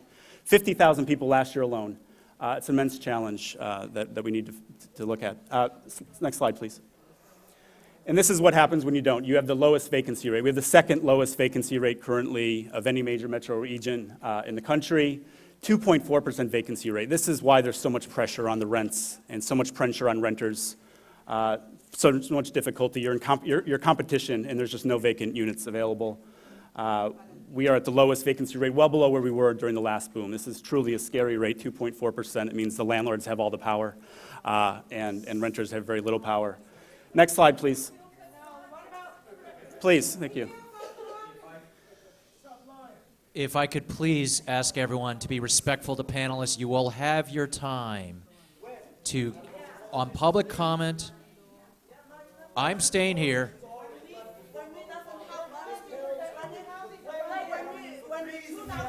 Excuse me. I hear you. And these guys are the problem, and you guys walk out the door before public comment. Why don't you have the public speak first, and you listen to us?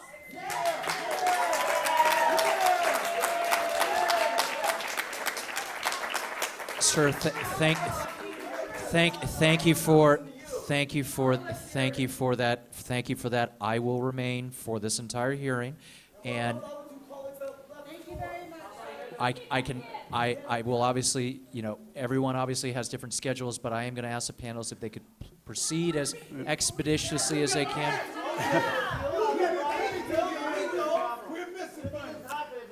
I want to just point out that a part of what we do is not just promoting supply.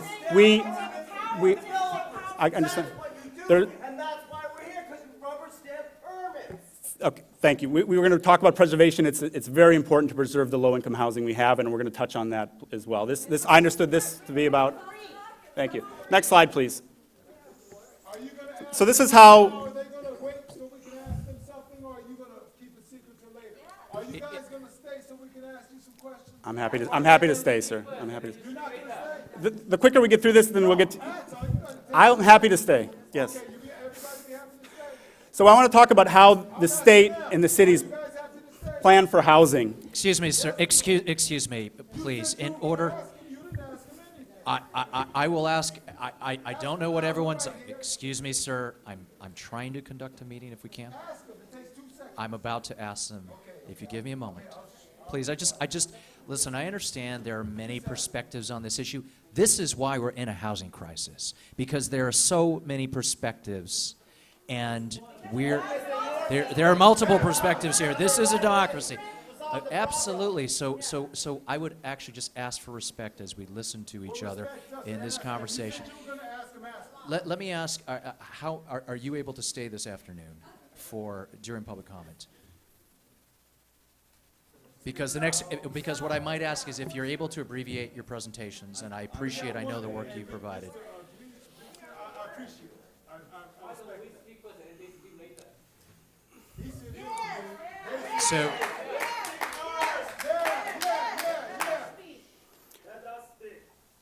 Let us speak. We don't need to hear it. We have questions. I have to say, part of the reason why I've come down to LA is so that we can hear from all of you, and that is the point. We have asked them, and they have spent hours in their presentations.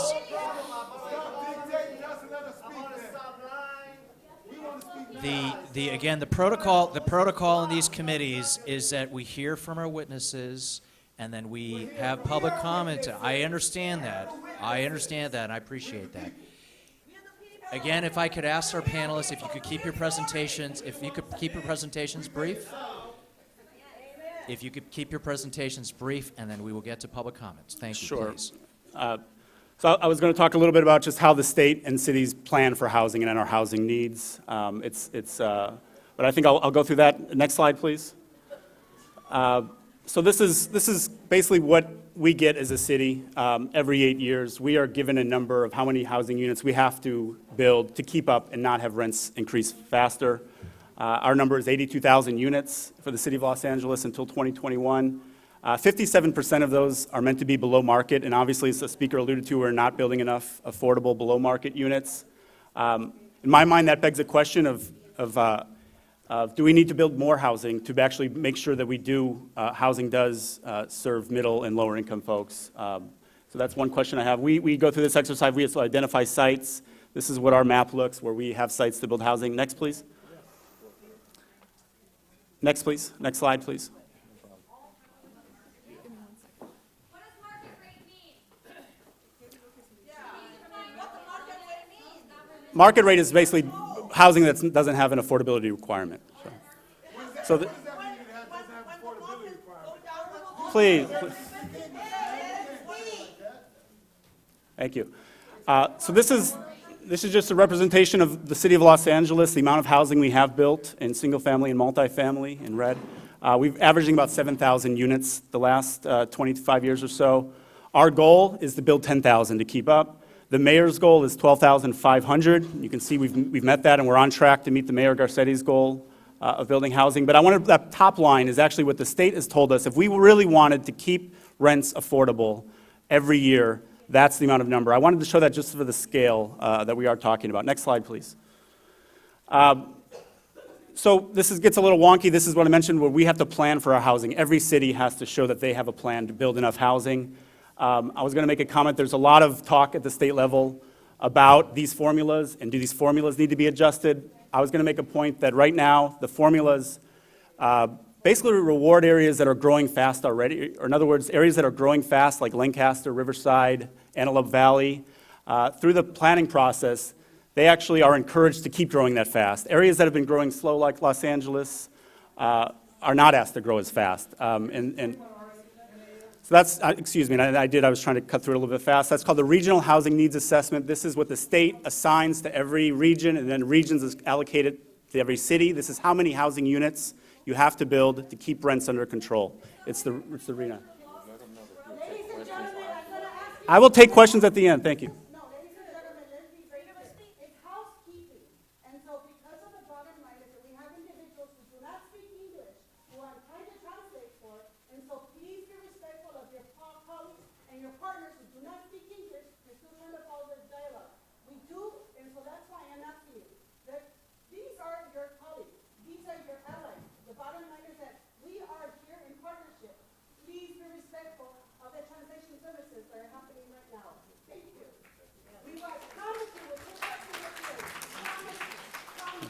Next slide, please. This again, I'm talking all about how this system, and I understand it's a bit wonky, of how we allocate system, but it's also, I believe, a very important system that can be built upon to make sure we have enough housing. Today, we say, on the left, the red areas is where the region is said that is one of the best places to grow in terms of growing in an affordable way, in a transit-adjacent way, to not lead to more suburban sprawl and more people driving far away. I wanted to point out that that's where the region is saying where the growth should go. I wanted to point out on the right-hand side, we're actually losing population in those areas, and it is to all of your concern. We're building housing in there, but the demographics are changing. Larger families, more low-income families are leaving those neighborhoods, even though we're building market-rate housing, so there is a problem. We need to address preservation and affordable housing and housing in general. but we're actually losing population in the places that this region thinks we should be growing. Next slide, please. So this is the City of Los Angeles' housing strategy, really quickly. It's a four-pronged strategy. Increase supply, that's one part of it. But we have to pursue mixed income and get as much as affordable housing as we can at every juncture. We need to preserve affordable housing, absolutely. Anything that's affordable, we want to preserve it. For this person, thank you. So, I'm going to call order in this committee hearing. Please, I'd like to ask for respect in this conversation. If we could, if I could ask you to wrap up your presentation. What I've asked the next presenters to do, initially we had asked them to prepare 10-minute presentations. I've asked them to cut them down significantly so that they could give us a gist of what they would like to share with us, and then we want to move it on to public comment because I do want to hear from you. Thank you. thank you. In light of that, I'm not going to go through our detailed strategies. I'd be happy to talk about preservation. Let's talk about preservation. I know you all are here, and let's talk about the city's preservation. Can you skip 2 slides, please, or 3, 4, one more? So we're working on a report right now, the City of Los Angeles, of how can we preserve when we're faced with demolitions and condo conversions. What are additional policies the planning department can put on that? You're going to see this report coming very soon, and I hope to see you all there, so we can then develop ordinances to work on how can we preserve as much of the low-income housing stock as we can. You're going to be seeing that come out. I will mention that, as many of you know, our hands are tied with Costa Hawkins and Ellis. I'm not going to make any comment on the bills out there, but it does make some of the policies difficult. Short-term rentals is something that's taking away our housing stock, and you're seeing an ordinance come through that we hope is going to protect the ability of people to share their own home, but not take housing off the market, not displace tenants at the same time they're doing Airbnb. We have a very important ordinance coming up at the council next week called the Unapproved Dwelling Unit Ordinance that is going to allow for people to remain in their homes when they've been cited by code inspectors. We're seeing a lot of evictions when the city finds an illegal unit. There's no way to legalize that unit today. We found a way to legalize units with a dedication of affordable housing. We are willing to waive some of our zoning and density things that have been barriers. We think it's a really fantastic ordinance that's going to keep people in their homes and create affordable housing at the same time for the long term. And we want to expand the no net loss policies that we have for density bonus today. We think that's a valuable tool to identify who's living in buildings, are they low income, and make sure if we build on that site that low income folks are going to be able to return. There will be low income units in that new building. We believe in an expansion in those policies where we can. With that, I think I'll skip to the end and wrap up. Thank you very much. Thank you very much. Let's move to our next speaker from UCLA, Professor. I'll try it again. Good afternoon. Thank you all for being here. Thanks to the committee for convening this panel. My name is Paavo Munkinen. I'm a college professor at UCLA. I teach and research the topics of housing policy, affordability, segregation. And I guess I'll condense my remarks basically to the first slide. If you could skip to the next slide. Over the past several decades in California, we have reduced the number of housing units permitted in the parts of cities that people most want to live. And I think this is a point made by the Assemblyman Santiago, but I think one element of this that's missed in the discussion is where we protect low-density housing and where we allow high-density housing. The case of LA is important to consider. 75% of residential land in Los Angeles is zoned R1, or single family, which means that a family of 3 or 4 can live in 5,000 square feet of land.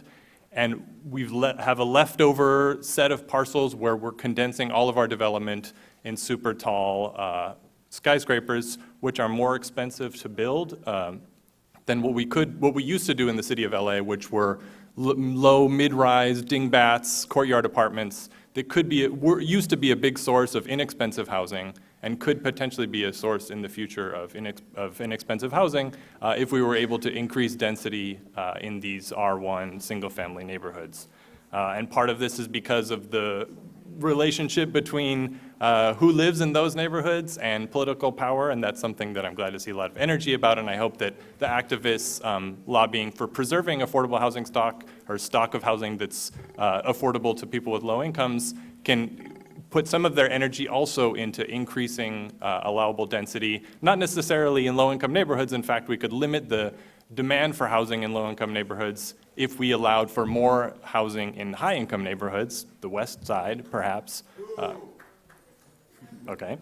I think, so if you want to read more, I presented a white paper on this topic of local opposition, on this topic, exactly, local opposition to housing in your neighborhood, perhaps.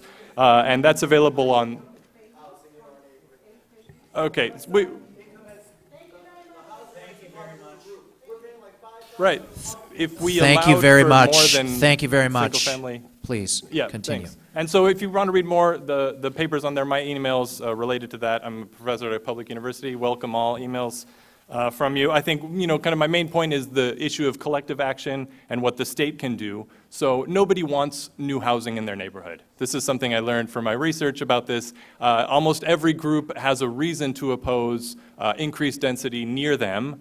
But if everybody opposes increased density near them, we get no new housing anywhere. And given that we have a booming economy and attractive amenities, as Matt pointed out, we're getting new immigrants in California all the time, which is great.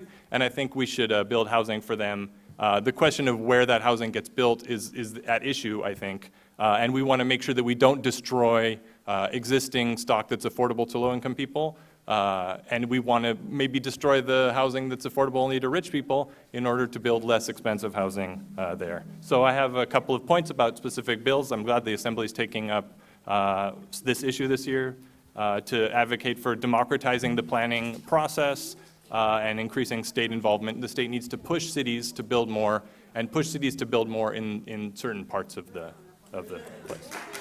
Thanks. Thank you for that presentation. Two things I will say. The panelists had each spent a lot of time to prepare 10-minute presentations. Every presentation will be available on the web for members of the public and those that are watching on television shortly at the Assembly Housing Committee. I also want to say on your third point, we are very much looking at policies that will be effective. There are some cities that are building housing. There are many that are not, and we need to hold all cities accountable to be making the important decisions on where and how they build. So I would appreciate your thoughts on that. Why don't we move now to Mr. Rand? Thank you, Mr. Chairman. Good afternoon, everyone. My name is Dave Rand. I'm a land use attorney with the firm of Armbruster, Goldsmith, and Delvac. My specialty at the firm is housing. I'm currently working on a number of housing projects attempting to entitle thousands of units in Los Angeles and all over the greater Los Angeles area. I had a long presentation. I'll make it very short and share just a few thoughts with you. When I asked my clients, I polled 5 of them when I was given the honor of coming and speaking before you today, what's the single biggest impediment to you in terms of housing production? I expected to see and to hear a diversity of different answers, all different types of housing developers with different experiences, so why not different answers? Surprisingly, I got all the same answer. Universally, each and every one responded with the same word, CEQA, California Environmental Quality Act. Now, I'm not here to bash the California Environmental Quality Act. I wouldn't do that to Mr. Pettit. It's a critically important landmark piece of legislation. It provides essential environmental safeguards from all the way up and down the state, but it's in desperate need of reform. And the absence of CEQA reform is the 800-pound gorilla standing in the way of housing production in this state, in this city, and in this county. I will share an example with you. I sense a healthy degree of skepticism from many in the room about market rate developers, and that's fine. I understand that. I and my firm recently worked on a project in Wilshire Boulevard. It was a high-rise housing project, mixed income. It had a deed-restricted affordable unit component. It had labor jobs. It provided hundreds and hundreds of thousands of dollars in community benefits, including to the city's Affordable Housing Trust Fund. It provided a 1-acre park on Wilshire Boulevard for the public on private land. It was surrounded by rich transit. The developer did all the right things, went to the neighborhood groups, went to the neighboring tenants around the building, built universal support for the project, and in an area, I will tell you, that's frankly often hostile to development, this project built unanimous support across the spectrum and amongst the various stakeholders. We walked into the city council hearing, and it was that rarest of things, a day of beauty, everyone holding hands and getting along and loving the project. Naturally, it got approved, as it very well should have. Yesterday, we were served with a lawsuit from the Coalition for the Golden State Environmental Justice Group, who purports to represent people in the community, although we can find absolutely no connection to the people in the community because, of course, they all supported the project. This group has a P.O. box in Corona. What we understand is they'll go away and let this good project go to building permits for the tune of $1 million in payoff. Now, I submit to you, Mr. Chairman, is that a healthy system? I don't believe it is. So the problem is, I have to tell my clients, I have to tell my clients that in order to protect themselves legally, they need to do this. Small projects need to spend hundreds and hundreds of thousands of dollars on consultants and, frankly, lawyers like me to prepare documents that nobody really will read and that slow down the process by many, many years. This doesn't help produce any affordable housing units or any housing units of any kind. Until we reform CEQA, Mr. Chairman, until you change the law to provide a stronger standard of review for housing projects so they can both survive in the courts and also discourage CEQA bounty hunters from going after good projects simply because there's a buck to be made at the end of the process, we will never achieve our state housing goals. So I leave you with a couple of thoughts. I encourage you to look at the governor's Buy Right housing bill. I know a lot of stakeholders need to be brought to the table, and I know it's controversial.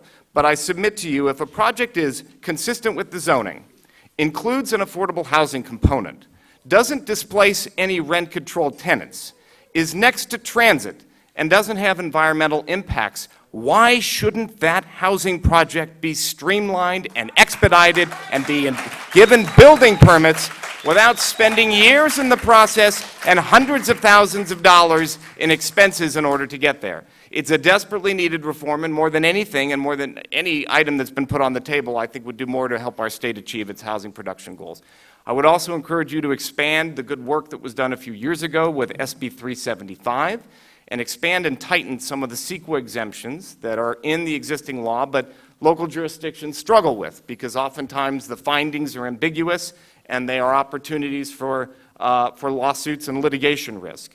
Expand on that good work and streamline more of those types of projects so they can go through the process without facing the expense and cost of litigation risk. Thank you for the invitation. I appreciate the opportunity to speak and be with you here today. Thank you.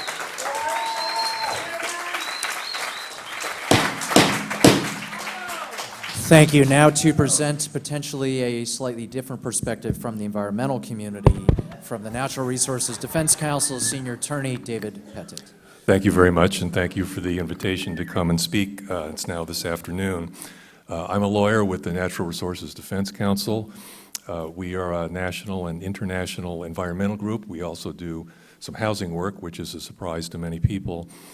Many years ago, I was a legal services lawyer like Fernando was, Fernando who talked this morning. Tried many, many unlawful detainers, not 50,000, but quite a few of them.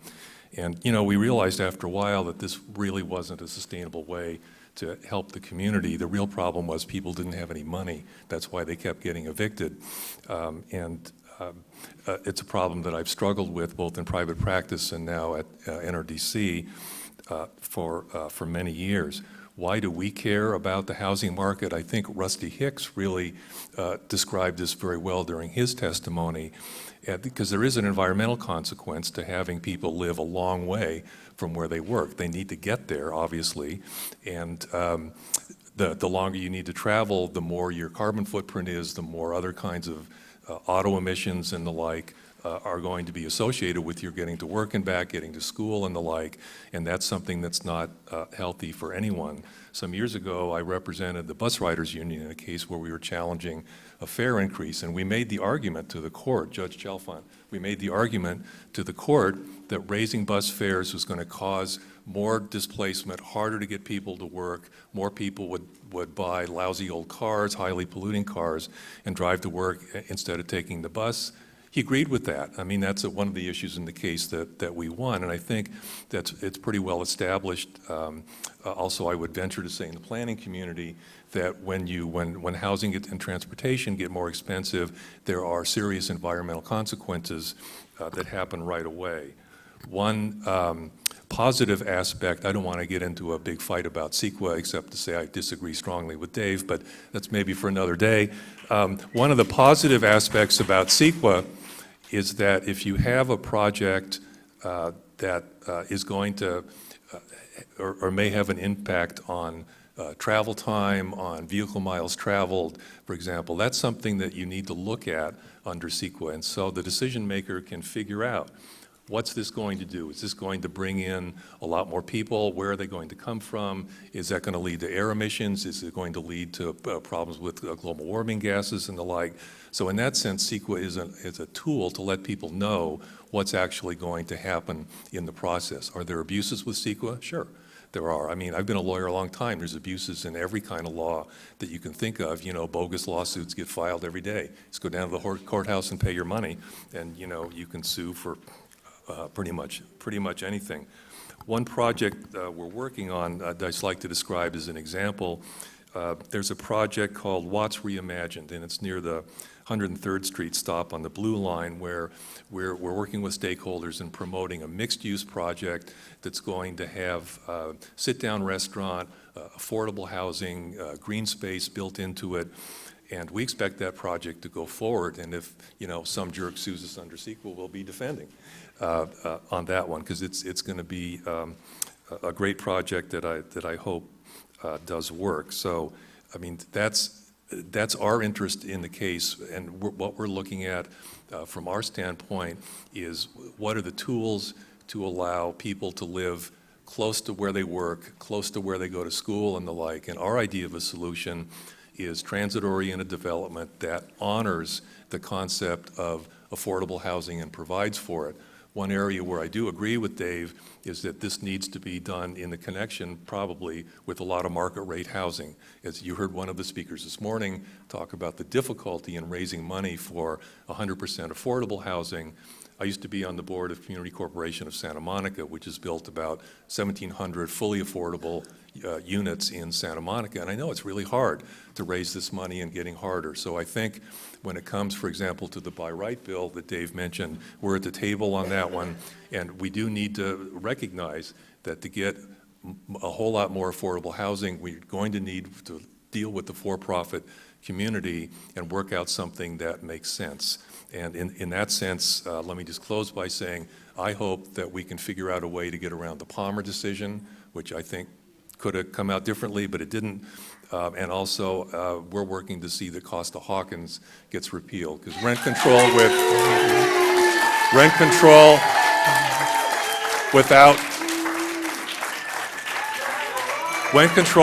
vacancy decontrol is, in my view, a joke, because it just incentivizes landlords to kick out the tenants who have tenure, and then everything goes up to market rate.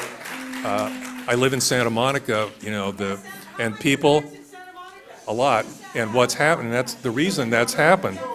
The reason that's happened in Santa Monica is vacancy decontrol, because there's never, that's not why. The reason it's happened is because people move out just naturally, rents go up, and then all of a sudden you're looking at the kind of prices we heard about this morning when prices go to market, even in a rent-controlled jurisdiction. And that has the kind of consequences that we've been talking about.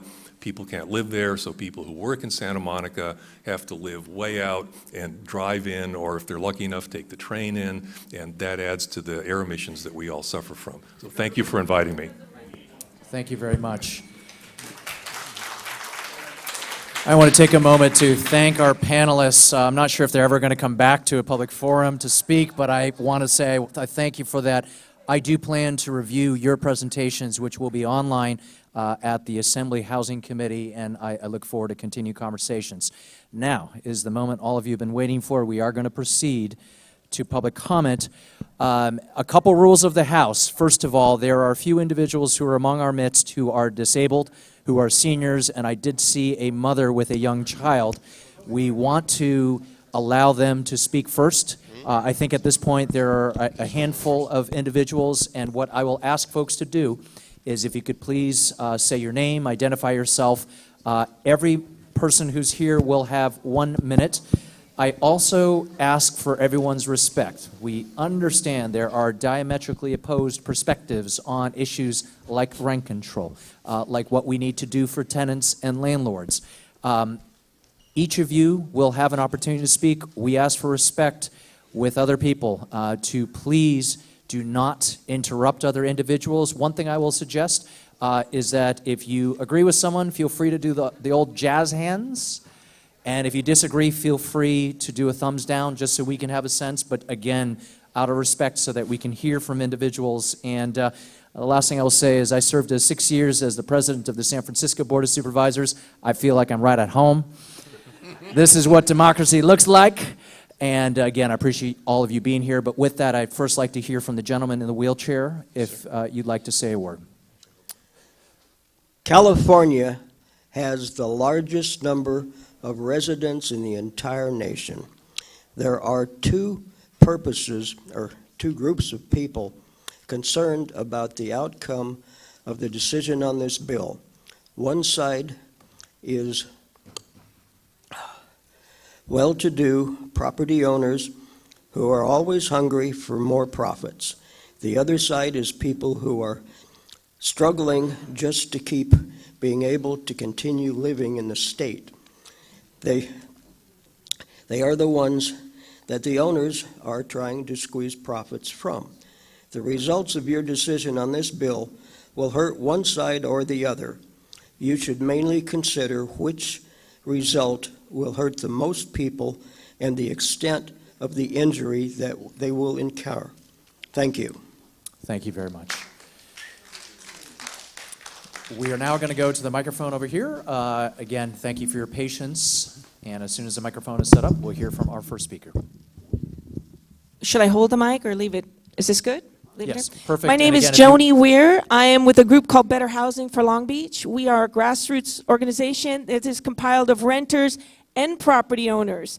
And I want to say something to you that we property owners did not create the housing crisis or the homeless crisis. The ordinances that were implemented are what created this crisis. The political agendas that pushed, I don't think anybody up here is talking about ordinances like REAP. Are you all familiar with REAP? Yeah? Yes.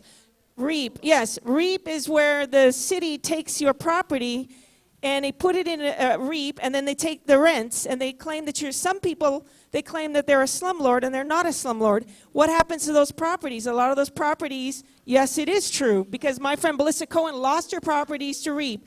Gerald and Vincent Dugan are losing their home and their house to REAP. So you've got ordinances that are taking properties away from people.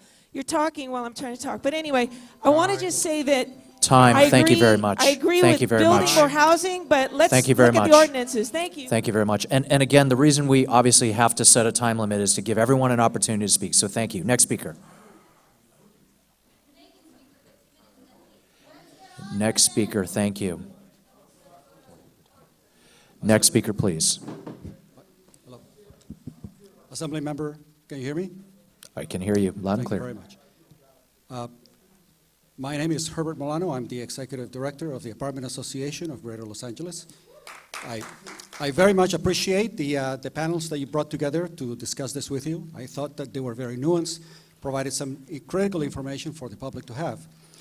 I'm concerned, though, about the particular initiative that you took in co-signing the Assembly Bill 1506, primarily because it incites what you see here today.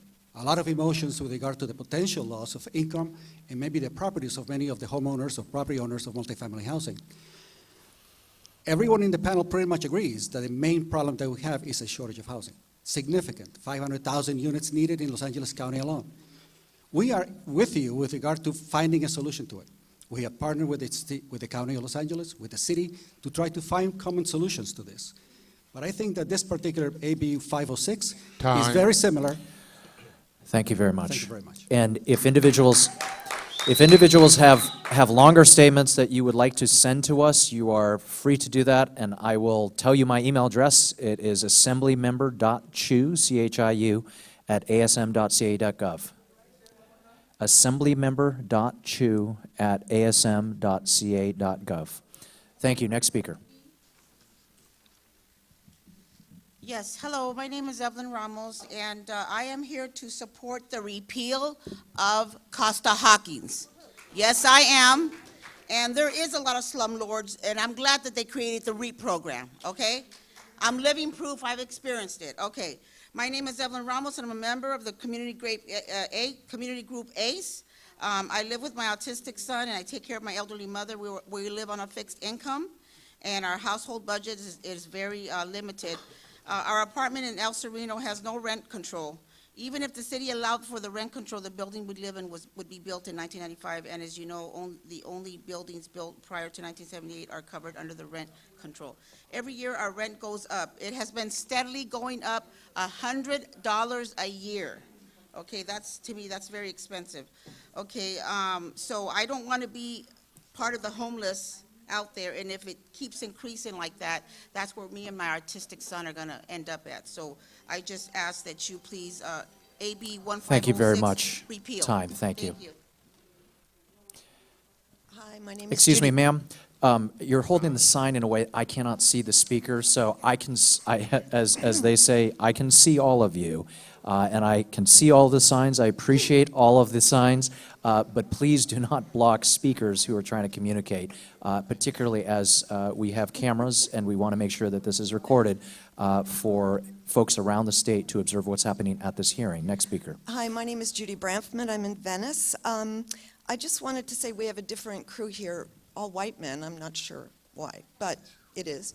And at the beginning, there was a number, 500,000 people who are units, missing units. And I just am here to say very sadly that a lot of this is due to the policy of the city and the state.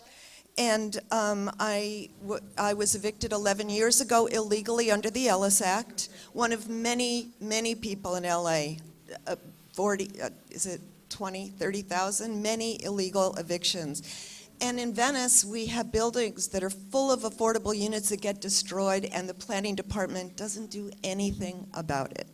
This is why we have so many units. And this morning, missing units, because they've been taken away from us. And that's why they're gone. Time. Thank you very much. Next speaker, please. My name is Elena Pop. I'm the executive director of a nonprofit called the Eviction Defense Network. We counsel 5,000 people a year and represent 2,100 people in evictions. 60 to 70,000 evictions get filed in LA County every year. I love all those. We're going to construct our way out of this problem, but you cannot keep up with it because every time we lose a rent-controlled unit to eviction, we are losing an affordable unit. The incentives created by vacancy decontrol and other issues having to do with Costa-Hawkins is causing this problem. We must plug the leaks first and repeal Costa-Hawkins and repeal Ellis, and then we can start talking about how we're going to build our way out of the problem. Thank you. Thank you. Thank you. Next speaker. Hurry before you guys try to make this time. Listen, my name is Robert Pete, and I'm not with this communist bullcrap. This is about life, liberty, and property, and then it changed to the pursuit of happiness. And I'm breathing, so that's life. You're trying to take away my freedom. No, you need to stay out of it because it's been about property owners since the beginning of America. Property owners didn't do this. It's you communist politicians, socialists trying to take control over everything. Keep it how it was. And then you're trying to give everything away to illegals and ISIS and everything. What's up with that? Why don't you take care of Americans? Take care of Americans first. That's what you do. And then we'll be all right. It's you. It's you the problem. It's you the problem. So you take care of us. Take care of the veterans. Take care of the homeless. Take care of the Americans. And don't come lecture me on nothing when you're trying to give the money away. That bleeding heart stuff, I'm not with it, so I'm not getting into all the political stuff. Check yourself. Thank you very much. Thank you very much, sir. Thank you very much, sir. Thank you very much. Don't be a communist. Thank you very much. Next speaker. My name is Matthew Millen. I'm a veteran of the United States Army. I was a legal aid attorney for 5 years, and when I left legal aid, I bought a 5-unit apartment building in Santa Monica. I live in 1 unit, and I rent out the other 4. 25 years ago, I rented to an aspiring actor who's now a businessman with his wife. They both work. They make $25,000 a month and pay me $940 a month for their 2-bedroom apartment. When they leave, if AB passes, I'd have to rent it again for $940 a month. The plumber doesn't give me a 50% discount. Home Depot doesn't give me a 50% discount.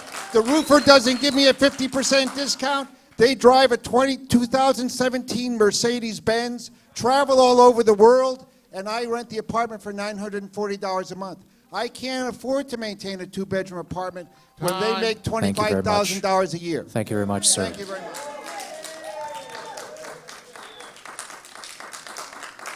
Thank you very much, sir. Okay. Mark Panetta? If you could please lower your signs, because it is blocking the way and also blocking the television camera's ability to focus on the speaker, please. Yeah, I'm Mark Panetta. I'm a housing provider from the South Bay, South LA, and the southern cities. I've provided housing using incentive programs through the Housing Authority to 3 homeless veterans and 1 homeless individual. And I think it works best, I know it works best, when you cooperate with housing providers. You work with them. You don't penalize them. And we know rent control doesn't work. In LA, they're losing more and more rent control units. You need more supply, not less. So take off the shackles, let developers develop, let us build housing, and just get out of the way. Okay. Thank you, sir. Next speaker. All right, hi, my name is Christopher Catoyan, apartment owner and real estate agent. Just want to say this will devastate our economy and real estate industry. Why am I punished as an owner because my state can't provide the affordable housing for others? If we have no housing available that's affordable, California, why are you telling me how to run my business? Isn't this a laissez-faire economy last time I checked? Affordable housing is necessary, agreed. But what I don't understand is why should I be responsible for your problem of affordable housing? I want market rents, so be it. You make the affordable housing yourself for them. This is a very simple matter of supply and demand. We don't have enough. If this, some people passes, me and other mom and pop owners are out of business. This is a terrible act. We shouldn't, and it will kill the whole industry. Thank you very much. Have a great rest of the day. Thank you. Next speaker. Hi, my name is Susan Hunter, and I live in Hollywood. Excuse me. Next speaker. Let's restart her time. My name is Susan Hunter. I live in Hollywood, and I'm here to say that I've seen what high-density transit-oriented development does. We've lost 13,000 of our working families. We've seen a 50% increase in our homeless encampments just from last year. We've seen a 33% increase in our homelessness overall since last year. We have an 8% vacancy rating. In the city of Los Angeles alone, we have over 200,000 available empty units because they are above what people actually are able to pay. We have 50,000 homeless. It's pretty easy to do that kind of math. We have to do things like repeal Costa-Hawkins, and we have to stop looking at housing as being a commodity. If you're in it just to make the money, go play on the stock market instead of our homes.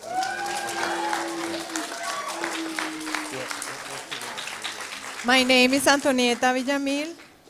I am the house in a dream. A house that flies from a dream makes you homeless. The house on my shoulder carries me along the road. My homeless heart wanders the razor-sharp night. I have a dream that turns into nightmare. A house of earth in my dream needs a key to enter. A house of fire in my dream needs reparations. I have a house dream called jail for the banker. I am the house in a dream, for your dream and my dream. Debt-free, mortgage-free, predatory, loan-free. Bankers in custody, break up the oligarchy, retake our democracy. for your dream and my dream. Thank you. Thank you for your singing. Next speaker, please. Hello, my name is Mark Littman. I'm a veteran and have been homeless several times in my life due to unaffordable rents and a vacant job market. Thank you for starting this conversation with making the connection between homelessness and Costa-Hawkins, because Costa-Hawkins does create homelessness. I have worked with tenants who have been lied to by and harassed by their landlords to force them out just so they can triple and quadruple the rents. Costa-Hawkins and Ellis is what's creating the homelessness crisis, and you cannot build your way out of it like these people think, because they're only building high rent apartments for people coming from Google who are being imported into our communities, paying $4,000 and $5,000 a month for a one-bedroom apartment, just like it happens in San Francisco. These big companies are getting tax breaks to steal our housing, and we need to get this under control. And the first step is repealing Costa-Hawkins. Thank you very much. Thank you very much. And again, I appreciate the jazz hands. Thank you very much. Next speaker. Good afternoon. My name is Don Ryan. I'm with the LA Tenants Union. Every week we walk the streets in Hollywood to talk to renters to find out what people are experiencing. The things that we've heard are remarkable. I would invite anyone in the room to join us as we walk the streets in Hollywood. We're hearing block after block after block of apartment buildings where people are terrified of of eviction. Due to eviction that's sort of active with notices to move out, to evictions through not repairing roofs. Meanwhile, we're seeing a high increase in development in Hollywood, as Susan was mentioning, with a lot of vacancy. We know people are in the apartment buildings that are brand new. They move every 6 months to take advantage of rent decreases open to new tenants. Every 6 months, they pack their bags, they move to another unit in the same building in order to take advantage of the introductory offer for new tenants. We need to expand rent control to cover all the new buildings as well. Thank you. Thank you very much. Next speaker. Thank you, Chairman Chu and panelists. Oh, sorry, okay. My name is Ellen Brown. I'm the founder of the Public Banking Institute. It seems to me a fundamental problem here is that the state and the city just don't have enough money. We have a proposal that would generate money for the state and the city, and it would save substantial money, but it would actually make money for the city, and that is to form your own bank. So that this would allow the state and the city to borrow at bankers' rates instead of at, for example, infrastructure loans right now, I think infrastructure bonds are around 8%. You could borrow at 1%, which is bankers' rates. And all you have to do is you could either take the infrastructure bank, the current existing infrastructure bank, and turn it into a depository bank, or you could take the Housing Finance Authority and turn it into a depository bank that would take government deposits only and leverage them into 10 times that sum in loans, which is what all banks are able to do. So it would allow you to leverage. Time. Okay. Thank you very much. And again, I would encourage you, if you haven't been able to read an entire written statement, please, particularly that last one, I'm happy to learn more. You can email this to assemblymember.chu, C-H-I-U, @asm.ca.gov. Next speaker, please. Okay, my name is Jim Young, and I am a homeowner, and I'm here. They heard about the booths and for those panel speaker, but I think I have a great respect for those people because they attack the problem systematically, and because it's a collective effort to control this crisis. Right now, it seems like you guys introduced this new bill and talked to the landlord alone. But it seems like we are paint a picture, it's greedy, bad people, but tell you we are not. We are hard work people, and we work for 30 years and save some money to provide the housing for the tenant. And if we don't do anything, and then we'll have less property to rent. Right now, it seems like I feel it's like a communist policy. You attack that specific people not the right problem. You have Thank a you very wrong much. medicine Thank you very much, to sir. tackle this problem. Thank you very much. Thank you. Next speaker. All right, thank you, panelists. My name is Osceola Sankara, and I'm with the Alliance for Community Transit LA, ACT LA. ACT LA, we're a coalition of 34 organizations. We work at the intersections of access to mass transit, affordable housing, and good quality jobs. So our coalition formed because we were seeing that every year transit ridership is decreasing because people can no longer afford to live close to the stations where development is going up and displacing them, mostly luxury development.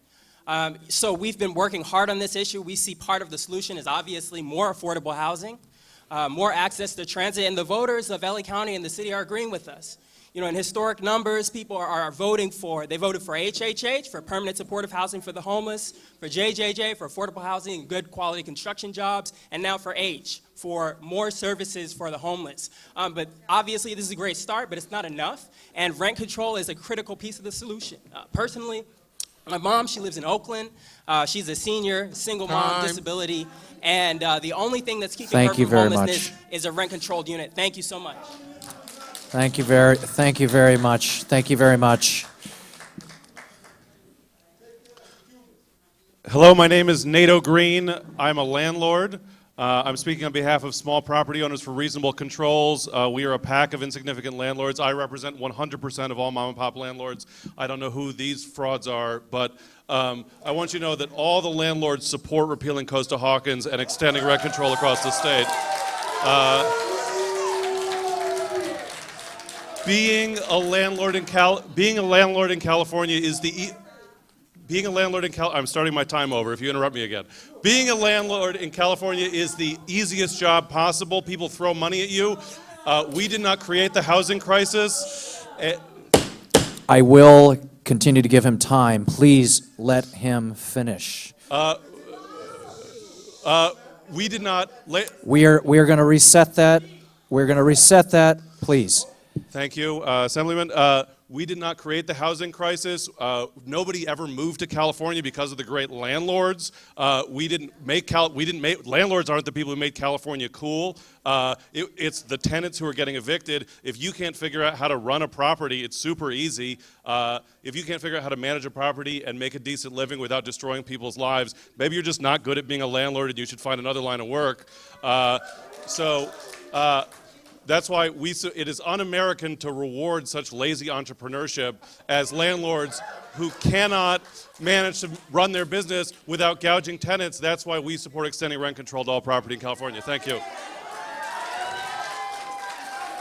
Next speaker. Next speaker. Amen. That's a landlord I can agree with. Excuse me. We're going to give everyone their full minute. If you continue to interrupt them, they will. Excuse me, sir, and I would say this to you, everyone. We all had a chance to listen to you. We'd like to have a chance to listen to everyone else, sir. Please. Yes, my name is Walt Centerfit, and I'm with the Los Angeles Tenants Union. I'm also a lifelong tenant, and I'm a victim of eviction under the Ellis Act and dislocation that's sweeping across the city. I am standing here in favor of repeal of the Costa-Hawkins Act, repeal of the Ellis Act. I give congratulations to the chairman for introducing that bill. We ask that you continue it until the struggle is won with no amendments, just simple repeal, total, in paragraph of Costa-Hawkins for several reasons. As we've said before and other people have said, rent control happens to be the largest single source of affordable housing in California and in the city of Los Angeles, more than all of the other sources combined in LA. So we would need to expand it to all buildings, to all tenants, if the city decides to do that. It's also a democracy bill. It takes away the state's ability to restrict cities from enacting the kind of rent control that their tenants need. We need to expand it to other cities. Thank you very much, sir. Thank you very much, sir. Next speaker. Chairman Chu, my name is Danielle Elliott. I'm a property owner. I'm not one of the property owners that belong to the other group. I am the face of mom and pop ownership of these small rent stabilized properties. And I'd like to tell you what I pay for out of the rent that comes to me. The only fixed cost I have is mortgage, property taxes that continually increase with almost every election at the whim of the politicians. From these taxes, 45% of my taxes go to schools, 21% of the taxes go to the city, 27% of the taxes go to the county, and 7% goes to special districts. I pay for fire insurance, earthquake insurance, liability insurance, city tax, state tax, federal tax, city license fees, rent stabilization registration, code enforcement fees, code upgrades, should there be any. I have to pay for maintenance, roof, plumbing, heating, carpentry work, gardening, water, painting, electrical upgrades. These get more expensive every year because of the Thank you very much. the age of the buildings. Thank you very much. Thank you very much. Next speaker, please. Chairman Chu, my name is Jim Cacavo. I'm an Army veteran. I own a Lieutenant Colonel. I own a 4-unit building. It's my retirement project. I am very much against the passing of this bill because it will affect income on maintaining the building. And if it does pass, I am considering selling my building and leaving Los Angeles. I just can't afford to be putting out the kind of money I put out to maintain, as the previous speaker said, to maintain the property. So the reality is you got to preserve the existing rental properties that are here. Because most of them are disappearing because of regulations and very aggressive developers. I get 3 or 4 offers a month from people who want to buy my property. And it's getting very tempting. So I'm asking this bill not to be passed. Thank you. Thank you very much. Next speaker. Chairman, my name is Earl Vaughn. I'm the Vice President of the Apartment Association of Greater Los Angeles. I am a property owner. I am also an affordable housing provider. By definition, if you have rent control property in Los Angeles, you provide affordable housing. How am I able to maintain that housing? When people move out, I raise the rent to be able to afford the people who are paying lower rent. That's just the fact. We do not have enough money in this state to provide public housing for everyone. You have to have private ownership. You can't drive private ownership out of business. Okay? This bill would bankrupt rent control owners in the city of Los Angeles over time. It would just bankrupt them. And we can't have it. The last point I really want to make to you is this does nothing to solve the affordable housing crisis. In fact, if you don't have private development like this gentleman was talking about up here, with Costa-Hawkins, who is going to build an apartment building in the city of Los Angeles? Time. Thank you very much. Nobody. Thank you very much. Next speaker. Hi, thank you. My name's Larry Canizaro. I'm president of California Rental Housing Association. We have 18,000 members and have over 500,000 mostly affordable housing units. I'm also a property owner. I own affordable housing units in Los Angeles. We've heard a lot about how rent control creates the problem. The real problem, as it's been stated, is it's a supply problem.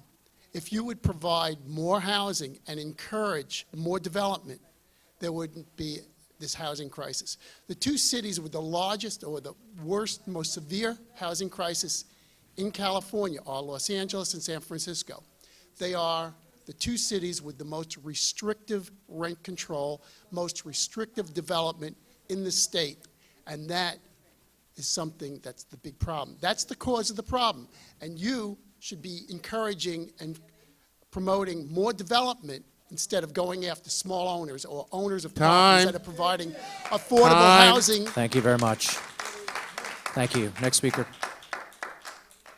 Hi, I'm Rabia Sen with Esperanza Community Housing Corporation. We're based in South Central Los Angeles, where we work with communities living at the intersections of multiple social justice issues, such as lack of healthy, affordable housing, environmental justice, and economic justice.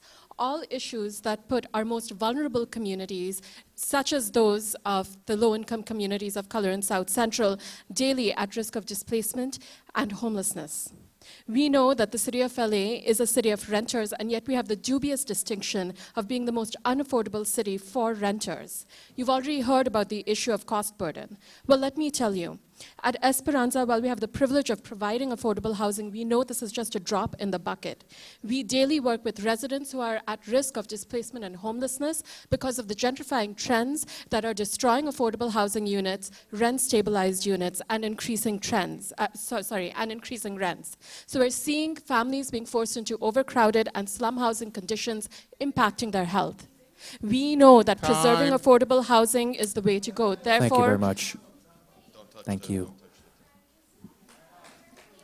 So we support 1506. Thank you. Excuse me, sir. Everyone in this room has respected you when you had the chance to speak. And I actually would also say, ma'am, when you spoke, no one put a sign in front of you that said, we support rent control. So your sign keeps creeping up. I would appreciate if it stayed there, but as you know, it has been creeping up. So I would ask you to do that in order to respect the speakers. Thank you. Next speaker. Hello, can you hear me? Hello, my name is Alejandro Gonzalez, and I'm a community organizer in South Central, and I work at SAGE, Strategic Actions for a Just Economy. We're an organization that supports tenants' rights and equitable development in the city of LA. Without rent control, the tenants I work with, which include seniors, children with disabilities, retirees, and other community members, they would not be able to support themselves and their families. Most of these families have already paid off the value of their units, even with the rent control, after being in them and maintaining them, because we know that landlords won't for 30, 40, even 50 years. Costa-Hawkins allows landlords the control of not repairing their units through the threat of replacing them with higher-paying tenants. I support the repeal of Costa-Hawkins, and so does SAGE. Costa-Hawkins is dangerous and incentivizes landlords to continue the exploitation of their tenants. Thank you.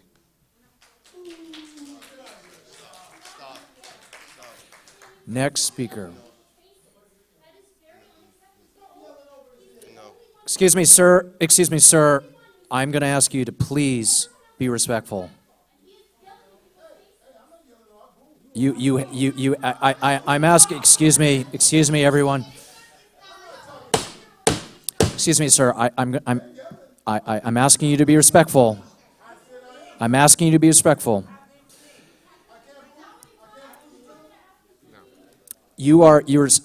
Sir, if you wouldn't mind, please moving, because you are.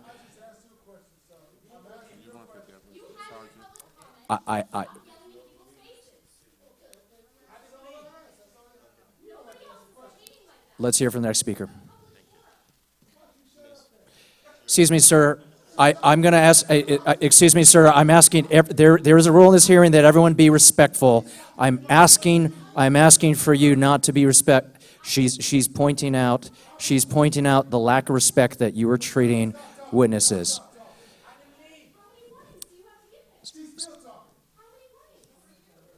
Sir, next speaker. Thank you, Mr. Chairman. My name is Antonio Hicks, and I'm an attorney with Public Counsel. We serve individuals and nonprofits working to prevent homelessness and promote housing equity. Our housing element numbers are clear. We keep coming close to or exceeding the goal for above moderate housing, but we're not building nearly enough housing for those that need it the most. What is being built is simply out of reach and unaffordable. We cannot prioritize production over preservation. Focusing solely on production just creates greater need at the lower end of the economic scale. We need a multi-pronged approach, an approach that ensures we produce housing that's actually affordable and policies that preserve the affordable housing we still have. We also need local control. Cities need the flexibility to respond to changing needs, and the Costa-Hawkins repeal bill will afford cities the opportunity to consider policies such as rent control to preserve and inclusionary zoning for production. We need production and preservation, and the Costa-Hawkins repeal bill is a key tool to preserve housing at reasonable prices for tenants across the region. Thank you very much, Chairman. My name is Larson. I've been doing grassroots activities in Los Angeles for about 4 years. I came to highlight that the majority of people that I've spoken to in my time are homeless, not because of mental illness, but because they've missed one paycheck. We are so close to that cliff's edge, and because of the economic pressures that we have in housing, people unfortunately become homeless permanently.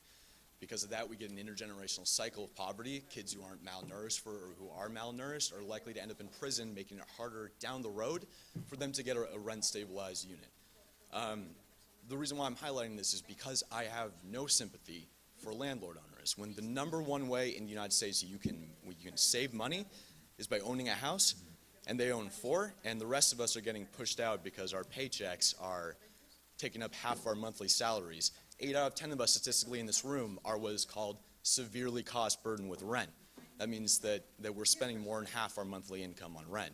So I would like you to prioritize the renters instead of the landlords. Thank you. Thank you. Next speaker. Thank you for having us. My name is Fred Sutton. I'm here on behalf of the Apartment Association of Greater Los Angeles. Thank you very much.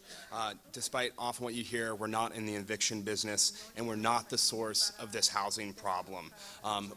The vast majority of your housing units in the Los Angeles County are mom and pop owners that have 10 units or less. If you come to our offices at any day of the week, there is an owner I'm with right now who is going bankrupt due to the parts of the restrictive rent control ordinances he has. If it wasn't for Costa-Hawkins and these vital moderate steps that were taken in 1995 to reform the detrimental effects of rent control that have been proven time and time again, more and more individuals simply could not be in the business, would have to sell out to larger developers, and it would just absolutely crush all those associated with the industry, whether it's plumbers, landscapers, you name it. Really appreciate, please oppose AB 1506. Thank you. Thank you. Next speaker, please. Hi, I'm Margaret Kelly, and I'm an example of what this gentleman was just speaking about. I own 8 rentals, 7 of which are under rent control. Out of the 7 that are rent control, 5 of my tenants have been there for 10 years or longer. So you know I'm not someone who goes around evicting people. I think it's wrong to assume just because you are an apartment owner that you're wealthy.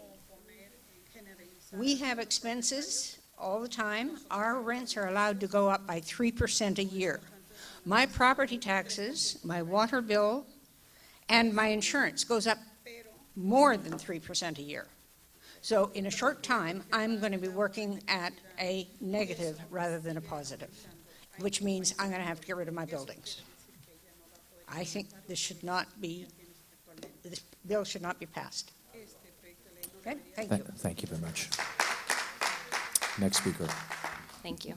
Hi, my name is Kendall Mayhew, and I'm here as a part of POWER, People Organized for West Side Renewal. We're a grassroots organization that's been working since 1999 across LA.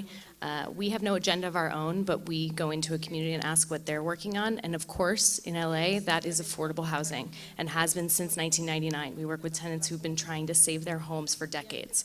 I just want to say that if we're talking about evidence, this law has been in effect for 22 years, and we have folks who are facing evictions at an insane rate, 50,000 evictions last year. That's crazy. So I don't know what other evidence we have to talk about why this law is not working. You know, we've had folks who have had landlords shut their water off and go as far as to shutter their windows from outside to keep natural light from going in an effort to get people to leave. This kind of thing is encouraged by Costa-Hawkins. It enables bad behavior on the part of landlords who otherwise would not be engaging in those activities. This is a legal issue and not morality of landlords. Thank you. Also, please have public comment before people leave. Having public comment before people leave is real democracy, and taking people who are threatening people in their faces out of a safe space would be helpful for people who are telling their I appreciate that. Thank you. Again, it is the protocol in the legislature that we hear from hearing witnesses and then we hear from public comment. I hear what you're saying about wishing, and certainly in my case, I wish that we had done public comment earlier, but that is the agenda that we had set. And when we publicly notice an agenda, we are required to stick to that agenda. So with that, next speaker. Hello, my name is Jamie. I will make it short. Okay.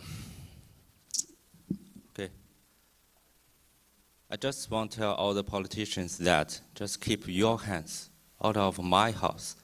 It is the liberty, it is my right, my freedom to rent my house in any price, no matter it is $1 or 10,000.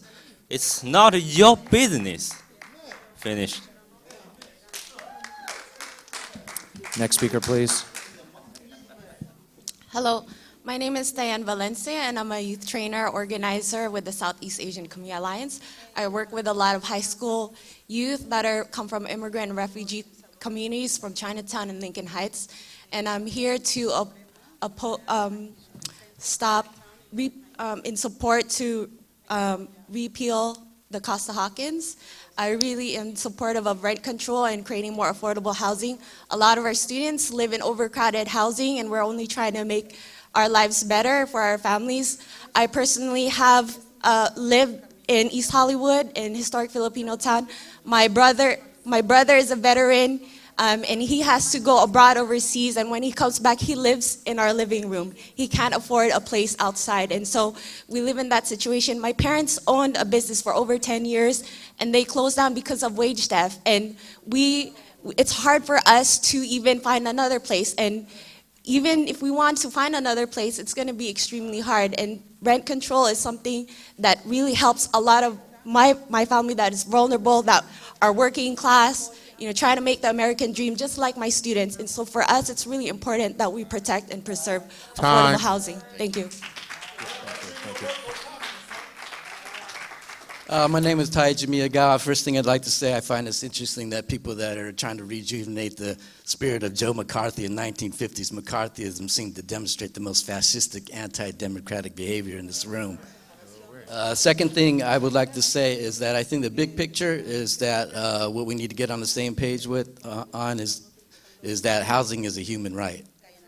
I don't think the landlords here, how small is my violin, who are having issues with Costa-Hawkins that have a problem with being homeless. That's what's happening with a lot of the people that I'm working with in Chinatown and Lincoln Heights. I just wanted to throw some data out so people understand what we're talking about. In Chinatown, the average annual household income is actually under $19,500. For households led by Chinese in Chinatown, it's far less than that. When we talk about housing inventory or being built, and we don't address affordability and break it down by actual household incomes in our communities, we're talking increase in homelessness. Thank you. Thank you very much. Thank you. My name is Jessica Salins, and I would like to use my minute to address the failure of leadership that we have seen today. And I do hope, as you said, that you wish public comment was at the beginning, but I'd actually like to pitch you maybe a better idea that you can take back to your colleagues. As your colleague mentioned, we need more creative solutions to address the problems that we're facing and form collaborative coalitions. So we could have taken today in a different space that has all of us on the same level and did some facts about the numbers like Taiji mentioned, and then broken off into focus groups and discussed, because what we're facing right now are people who are saying no to communism, no to socialism, but we're missing the greater conversation. First of all, like what those things actually mean is another conversation we want to have, but also like what are the systemic issues we're addressing, because I think more of us align and agree on things than not agree. But when we get into forums like this, we wear our t-shirts and we hiss and we yell because we feel like we don't have a voice, because we feel like you're not actually listening. Time. I have to just say that I love that comment. Thank you for that. Appreciate that. We'll certainly reflect on that. Thank you. Next. Hi, my name's Amy Chu. I'm a volunteer with an organization called the Chinatown Community for Equitable Development. And we need rent control because, in my opinion, we cannot just build ourselves out of this crisis. Like Taiji said, the area median income that sets affordability in LA is way, way higher than our community's needs. It's $65,000 per month when our community is just like getting by, and our low-income people are only making median income of $17,000 or $18,000. So we have like condos going up that are not affordable, and they're sitting empty. In my opinion, it is not about like a shortage, it's about an affordability crisis. And we're gonna have a housing bubble and it's gonna burst. And what happened in 2008 when there's a housing bubble? We bailed out the big developers, we bailed out the big bankers, instead of transferring like all these empty luxury condo units to people who could actually use them. And for those people who are property owners who say that your costs are going up, you can't afford utilities, water, like whatever to like rent out your properties, well then penalize the big developers, because stop gentrification, because that's what's causing all of our living costs to go up. Thank you. Next speaker. Hello, my name is Annie Fox. I'm the regional lead organizer for LA Voice, and also here representing Pico, California, which represents about 1 million families in 80 cities across the state. I want to remind people that repealing Costa-Hawkins is actually repealing a state overreach of imposing local laws on municipalities. Repealing this law would give flexibility and allow local communities. The city of Los Angeles should not have the same laws as the Central Valley in order to support local mom and pop real estate owners and provide the housing we need for what, let's remember, is a state of crisis here in Los Angeles. I moved to Los Angeles about 8 months ago, and I'm now paying more for a 1-bedroom than I was paying for a 3-bedroom in Davis, California. When I moved into my apartment, having intentionally chosen a rent-controlled building, a few months into my time there, I discovered cockroaches in the kitchen. Time. We called our landlord a couple of times. Time. Thank you very much. He responded until he Thank you very mixed us much. up with the lower tenant downstairs. Thank you very much. Time. Who he was trying to Thank kick you very out by much. allowing the cockroaches to Thank you. continue. Thank you. Next speaker. My name is Steve Ducey. I'm with Democratic Socialists of America. I'm on the Housing and Homelessness Committee. That's not a dirty word. I appreciate your laughter about that, though. I think it's very important for people to understand that market solutions are not what is needed to fix this problem. As we're seeing right now, this is not a crisis of supply and demand. This is a crisis of affordability. If the median income in my district, City Council District 13, is $38,000 a year, this $1,487 2-bedroom, 1-bath fair market rent is half of that income. That's too much for people to afford. So what we have to look at is that if we're going to be treating this as a market solution and we try to build more units, if those units are at market level or above, who are they for? Who are these people that are making $28.59 an hour? I don't make that much money. My wife doesn't make that much money. Most people in my community don't make that much money. So if we're going to create a solution to this crisis, if we're going to have housing be a human right, then we need to repeal AB 1506. We need to repeal the Ellis Act so we can create a situation where people can afford to live. Next speaker. Good afternoon. My name is Esther, and I'm in the business for 45 years. Most investors are mom and pop that put together dollar to dollar. This is their retirement. This is their bread. To punish them for a problem that is in California is not right, it's not democratic, it's not fair, it's not ethical. On the heels also with the problem that we have now with retrofitting, which is unbelievably expensive and cumbersome because housing is in the bedroom while we retrofit. Having said that, I really feel for people that have to put out so much money on rent. But this is not because somebody has an apartment building that provides already housing and lives with rent control that's restrictive every year. In the 45 years or ever since rent control came into the picture, situation became worse and worse. Look in the mirror or see if you're American.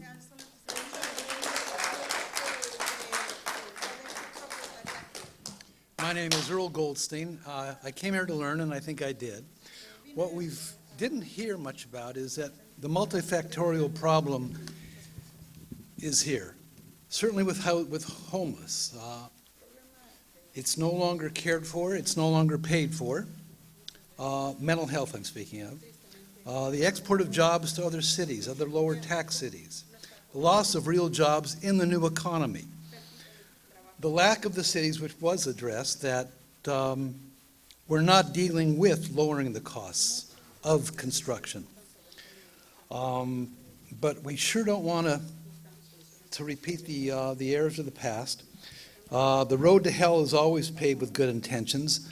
And it was interesting that the gentleman here showed in these slides where homelessness has gone down the most were states in the South and in Texas where there is no rent control. So just a point. Next speaker, and let me just ask if there are any other members of the public that wish to speak. Now is the time to line up.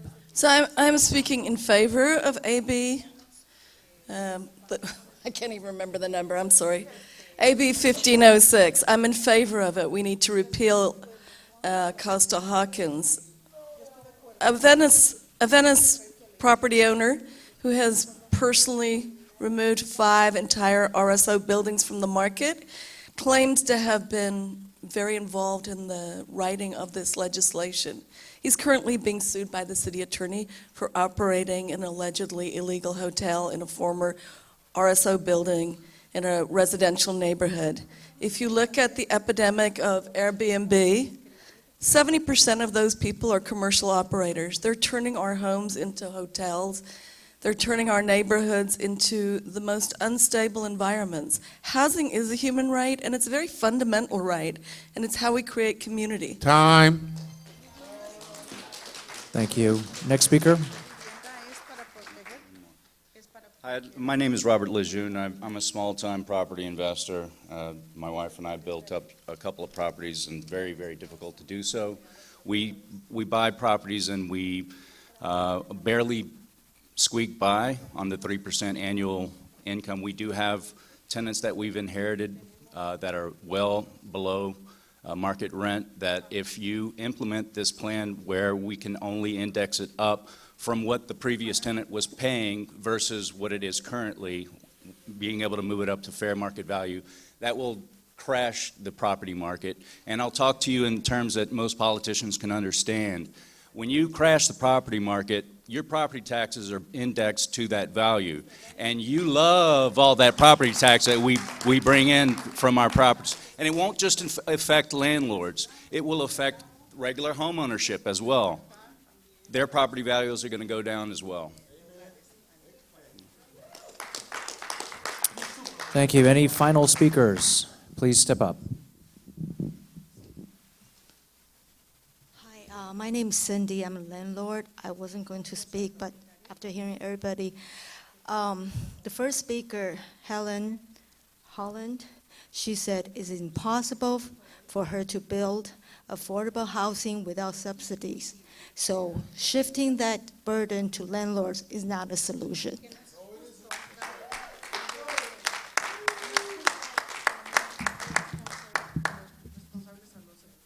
Hello, my name is Stephen Bowers, and I'm currently facing Ellis Act eviction. I have about 2 months left. Everything you can imagine has been tried to get us out of these buildings so that a landlord who owns already a lot of buildings can own just one more. And you got to ask yourself, what's enough? My electricity was cut off. My water was cut off. They've damaged the buildings. They've ripped off the roofs. I mean, it's just. Otherwise, un-American things are being done to people to just get them out of buildings, so that somebody who already has too much buildings can make very expensive units. So it's not a housing shortage. It's an affordable housing shortage. We know that when you buy buildings, you can pencil into the fact that a lot of the units can go vacant, and you're still going to make a lot of money. What's enough? That's the question we have to ask, And I think that you should repeal Costa-Hawkins as a start. And because and take an honest look at this thing. Time. Any other speakers who have not had a chance to speak? No, sir, we're just one person. I will stick around afterwards. We can continue the conversation. So, seeing no other, yes, absolutely, of course.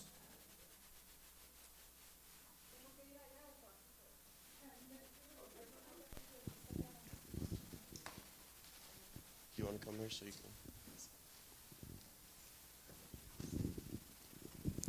Yo solamente he estado escuchando a toda la gente.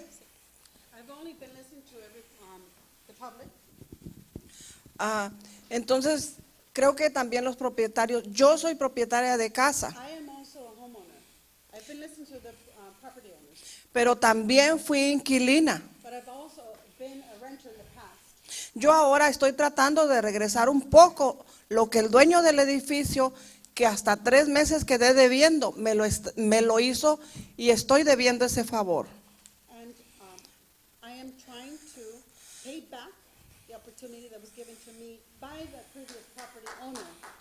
Entonces creo que todos podemos, si tenemos, aunque sea, yo tengo solamente una casa para rentar. Es de una recámara. Y la rento en $850 incluyendo biles. Solo estoy en paz con mi conciencia porque estoy poniendo un granito de arena para la gente que necesita. Muchas gracias. Thank you so much.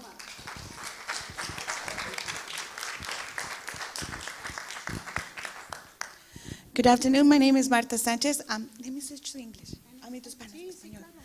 Mi nombre es Marta Sánchez.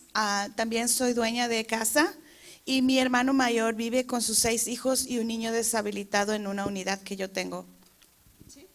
My name is Marta Sanchez. I live in a property where I get to be able to take care of my special needs child. Mi familia no puede separarse porque no podemos pagar una casa por separado. We live with multiple family members and we're unable to be able to sustain a household on our own. Y mis hijos son adultos, están estudiando en la universidad y tampoco pueden pagar un apartamento por sí solos. My adult children live in the household and they go attend the university and they themselves on their own are unable to afford.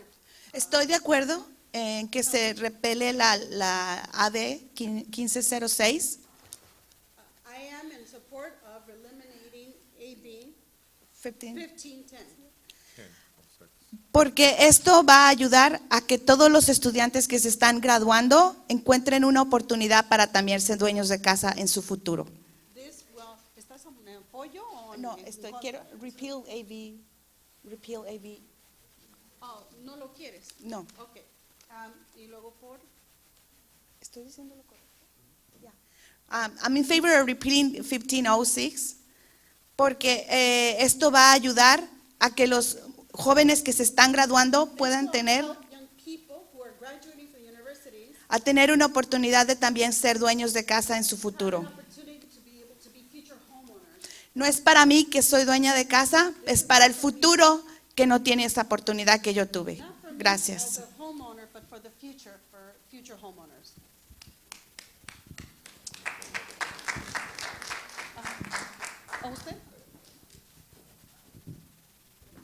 My name is Arinio Pinaldo, and I've heard all the cases of everything, and I agree because I was a homeowner. But I lost my home, and I learned in the 1990s the major thing from the oligarchs was to have everybody homeless and them own everything. And this is what I'm seeing. That's the issue that I think we need to address. I've seen it because they got me out of the school to work with the union so teachers wouldn't lose their rights and everything. And I'm seeing this again. And we're going to have to fight for getting the oligarchs out of this so that we can all be, because all over the world everybody's become homeless. And I want to share that.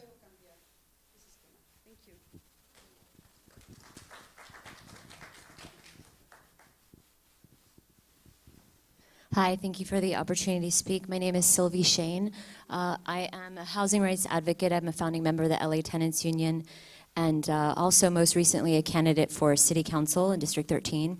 And I've been working along with renters now for a few years. This all stemmed from my own experience with displacement as a result of the Ellis Act.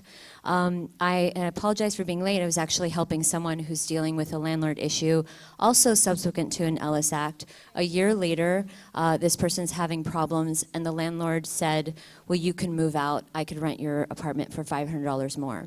The issue of Costa-Hawkins is so critical, not only in existing rent-stabilized units because of this issue of decontrol that landlords use basically to circumvent the law and their responsibilities, but also because inclusionary zoning, all the necessary zoning, housing that we need in the city right now is really halted by Costa-Hawkins. So please, thank you. I support this bill. Thank you. Thank you very much. Any other members of the public wish to speak in public comment? Any other members of the public wish to speak in public comment?